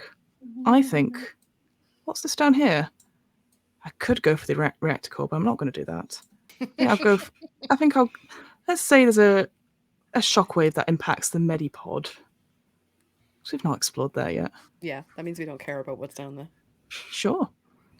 But it might care what's outside. Mm. On deck C, let's go for this side. So cargo bay 2. And then finally, what's on the final level? Oh yeah, it's just the vehicle bay. Well, quite a few of you are in. I need everyone to make for me an agility mobility check. Across the whole ship or just in the vehicle bay? Just those in the vehicle bay. Yes, you seem to be okay for now, Wilson. Convenient. I imagine I've been thrown. Yeah, you managed to steady yourself. Like it's not as bad an impact as you think. So. Fucking android. Oh, damn it. I know. No successes. A 1 on the stress. All right, we'll roll for a panic roll in a second with you. I've got 1 success and a 1 on the stress. All right, we'll do a panic roll for you in a second. That rhymes. Two successes and a 1 on the stress. All right, we'll do a panic roll for you as well, Captain Miller. 1 success and 1 on the panic die. What is wrong with you guys? Okay, so Wrong with us. An explosion. so you all take 1 point of damage. So your health is reduced by 1 as you are thrown. But you all succeed, so your EVA suits don't break. But let's do panic rolls for everyone, if that's okay. Yay! I hate this. I hate that I am this honest person. Fiona, I didn't succeed. Oh, I you get a didn't? single success. Okay, I will come to you in a second then. Fuck you. Oh. I got, Um, I got an 8 on the panic. An 8 on the panic. How do I? 1 die. Oh my god. Okay, so you are breathing in, Cham. You're like, and you are just you are winded, you are trembling, you are just holding yourself together, but you are struggling, you are panicking, you are currently in a trembling state. It means all skill rolls using agility suffer a -2 modification until the panic stops. So you are holding yourself, but you are in the throes of panicking, essentially. Let's go to Miller next. What was your panic roll, please? I rolled a total of 12. My ship got blown up. I'm a little stressed. Okay. You're going through it. You, Miller, you scream in frustration. You howl at the fact that your beloved Montero is no more. So, good news, your stress level decreases by 1. However, bad news, everyone else within in next to you, their stress level goes up. Well, listen. Here's the thing. I'm outside the ship. I also rolled a 12. Ah, you also scream. Can we cancel each other out? Yes, essentially, you cancel each other out, and then poor Cham and Davis, their stuff goes up by 2. Oh god! Oh god! Well, come to Ryan a second. Davis. Davis is about to have a nervous fucking breakdown. Y'all realize I only got 2 stress boxes unchecked now, right? Y'all is literally working my last fucking nerve. Y'all is on Davis's last gay nerve. Look at what you have done. I rolled a 9. I dropped something. A 9. You drop something. Oh no! What items do you have, Davis? All of them. Got so much good shit, mother. I may have a harpoon gun and a scalpel and an axe and some med packs and my drugs. And Ooh. were you missing something? And I got a vaccine thing. And a shotgun? I don't have the shotgun. I thought you. Oh, did you not give it to someone? The shotgun you found in. I gave the. Oh my gosh! Do I also have a shotgun? I also have a shotgun. Why can't I hold on? I definitely think that was player mistake rather than you just going, I have a shotgun? Yeah. That's hilarious. No, because I thought you meant the bolt gun that I gave to Chan. No. Yeah, no, and I have a shotgun. I forgot how much shit You were proper Van Helsing it up in here. Mm-hmm. Okay. I am. No wonder I dropped some shit. All right. I feel the 2 most important things I think to you, Davis, are your drugs and the medikits. I think weapons, you've got plenty of them, so it doesn't matter if that one of those goes. So I'm going to roll a d6. A 1 to 3, your drugs are dropped. On 4 to 6, the medipack is gone. Or the medipacks are gone. Wait, no, did you give them to someone else? It doesn't matter. I forget just now. But I gave 2 away, but I had 1 hidden. I told everybody that I was had 2 it. decks. I Yeah, had a third one hidden. I rolled a 1. So Davis, you pull yourself up from where you are, and you just see as the ramp is just finally shutting off, just shooting out into space, the single pack of the drugs that you found in the medilab just spiraling off, gone.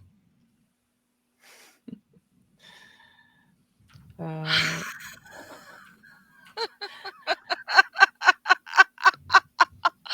Yeah! Woo! and then This Oh, you is want to hear something funny? I got something hysterical for you. bitches, the Border. punchline, our shit blew up! No, someone blew our ship up. to quickly go to Rye, Yeah, can you do couldn't for forget me? that. No, of course not. So not only do you take the damage, I need you to make for me an air supply check, please. 2, 3, 4. 1, 1. 1-1. Okay, so it's reduced. I'm also going to say as a condition, and this is just something I made up because unfortunately no successes. You bashed it quite hard, which is unfortunate because it's such a good suit. It's a really good suit, but it I has think armor. it does have armor. I think I'm going to be asking you for more air supply rolls in future. So if you make a note of that, just because you've hit it directly on the pack. So yeah. And I think, because I'm just aware of time, because that grand finale scene took a little, I was indulged too much in it. I'm going to call an end to tonight's episode, if that is okay with my team. Whoa! Oh no! A twist! They don't have their own ship anymore. That is a shame, but honestly, what a show! I could not have done that without my amazing team. I'm going to ask my wonderful cast to outro themselves, plug their stuff before coming back to me and doing some final channel announcements. Thank you so much so far for watching and staying with us. I'm going to pass it straight over to our poor pilot, Arnica Davis. Take it away, my friend. All right, thank you so much, everyone. I've been Arnica, your pilot, Leah Davis. You can find me on Twitch, Twitter, and Hive at Arnica X Ross. Although I really got to use that Hive. You can find me here Tuesdays playing with Anita Lesbian on Mass Tales from Helicon City. We were out this last week because we got hit with storms. Everybody's power was out. You know what? We'll be back next week with beautiful faux spring weather, and we're gonna save Helicon City. Wednesdays, catch me on Valorant's channel, Morphs in the Bayou, and then Fridays, right here, back again with Fiona. Cause I'm still what? Bold and black and beautiful and alive at the end of another episode? Sure am. And I'll be doing it again next week. Watch this bullshit. I'll make it to the end. Thank you.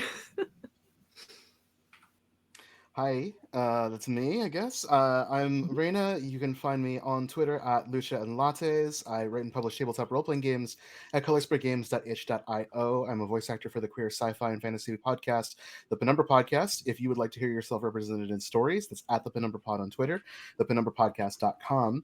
I wear a lot of hats on the internet, including writing for other people's games and doing other kinds of things. So actually, just today, an article was posted on the Magpie Games website. I am one of the authors of Avatar Legends, the role-playing game. And if you are getting into the game yourself and would like some hot tips on running the game for the first time, you can go to magpiegames.com and click on the blogs and read a little article that I wrote there. And you can also find that on the Magpie Twitter. So go check it out. Amazing. Thank you. Oh, that's a hard act to follow. Holy crap. Hey, friends, it's me, JC Darcy. I'm a GM, writer, game designer, performer, and producer. I'm the director of operations here at Girls Run These Worlds. So if you want to come and run a game for us, I'm the person you want to talk to. Please do. It's the most fun ever, and it's a wonderful community to be a part of. I also write games occasionally. You can find all my links to everything. I have a card, jcdarcy.card.co. That has my itch.io and my DMs Guild stuff. I should write more. I am writing. I'm writing a game with my friend Ennio based on a Decemberist song because we are very strange and specific niche nerds. That's starting playtesting, so look out for that soon. Amazing. Thank you. Hello, I'm Maddie. My pronouns are she, her. I've been Cham, and you can find me on Twitter and Instagram at Maddie_abstract, and there's a link in my bio to all the various things that I do. And my plug this week is going to be my Doctor Who discussion podcast, which focuses solely on the Russell T Davies era, called The Empty Children. It is currently on hiatus, but I'm hoping to fix that in the next few months. We have a bunch of episodes recorded that I just need to edit and just need to get down and freaking edit it. But we have the first 5 episodes up already, which covers the first few stories of the Christopher Eccleston era. And yeah, if you want a mixture of insightful cultural commentary and just complete and utter chaos and silliness, then you can that's where you can find it. Amazing. Thank you. And hi everyone, I'm Ida. You can find me on Twitter at InThePan, and where I am giving very strange and opposite energies on different channels. What am I doing next week? Tuesday, you can find me at Horde of Tales. We're continuing our Eberron campaign. I died holding an artifact from the plane of undeath, but they got my soul back, but it's not connected to my body yet. So I'm a ghost. I don't know. We'll find out. On Thursday at Girls Run These Worlds, you can find me playing Drama Llama, where I am the friendliest, happiest, sweetest llama that wants to be your friend and will cry at the drop of a hat, and who I will absolutely smear my makeup every single time that needs to happen. Lesson learned, I need a glass of water for the smearing and one for drinking. They should not be the same cup. Oh no, mistakes are made. I learned. And Miller, my character, is very sad that Montero blew up, and I think she's going to be a bit more decisive coming rounds should she live. My God, I really thought it was going to go this session. Yeah. Oh well, no. Honestly, kudos to you, cast. I know we need to do our stars and wishes and etc. But I almost had you. Grr. Anyway, hello. My name is Fiona. I have been your game mother, and I host What Am I Rolling, a twice monthly RPG one-shot podcast. Possibly, I think, one of the best RPG one-shot podcasts there is. I'm not saying there's anything else. I have some announcements. As Darcy has referred to, we have our creator app. So if you want to be here and you want to run incredible games with an incredibly diverse, super fucking talented cast who will be willing to be like, okay, what are you throwing at us this time, and making asking, giving like incredible answers to icebreaker questions and just genuinely being incredibly supportive, you too can do that as well. Go to the pinned tweet on Twitter at Girls Run Worlds and you can apply there. That's what I did for this Alien RPG. I've done it for other things, and it's just, yeah, I've never felt so supported in doing an application for something. So please, if you think you have an idea for a story, please check it out. They will honestly get back to you on this. And yeah, I just think that's just great. If you want to ensure that women and femme-centric content like this continues and gets made, and you want to have, the people that are putting in this work and putting in the time, not just us here, not just the cast, not just me, but the producers, the people that run the channel, the people that do the adverts, all that sort of thing. If you want to make sure that it gets paid for it, please give us a follow on Twitter. I mean, do it on Twitter as well, but most importantly on Twitch. Give us a Twitch subscription, renew the free Prime sub, or just drop us a couple of bucks on the Ko-Fi or Coffee, depending on how you say it. It all goes to this incredible cast and this entire team at Girls Run These Worlds, and it just helps us get us to the, tell the stories that we want to tell. I have more announcements that Darcy has very kindly messaged me, so I'm going to do the old lady thing and look at my phone. On Saturday, we have the 3rd episode of our Kids on Brooms series. That non-problematic magic school shenanigans. I mean, fuck turfs. But go check it out. Kids on Brooms by Doug Lewandowski and John Gilmore. What a great system. Really, really love it. We have, I believe it's not Count Them 8 calls. that's not the name of the game, but we've got 8 casting calls coming out in March. So please keep tuned for that. Look out on Twitter for those and see what games we've got coming out. And then finally, and this is where I'm being very old, we're going to do a raid, friends. Miss Venture, who's prepping some World of Darkness GMing. We're going to go over to their channel on Twitch. So please go ahead, give them support. Like, World of Darkness game, brilliant. Prepping, even better. So go check them out and stuff. So there you go. That's all the admin. Thank you so much. I know I'm racing towards the end because I'm just really we're on the hard cut-off time. Thank you so much, and come join us back next Friday when we'll see what else the Kronos lies for our team. Thank you so much. Good night, and we love you. Bye.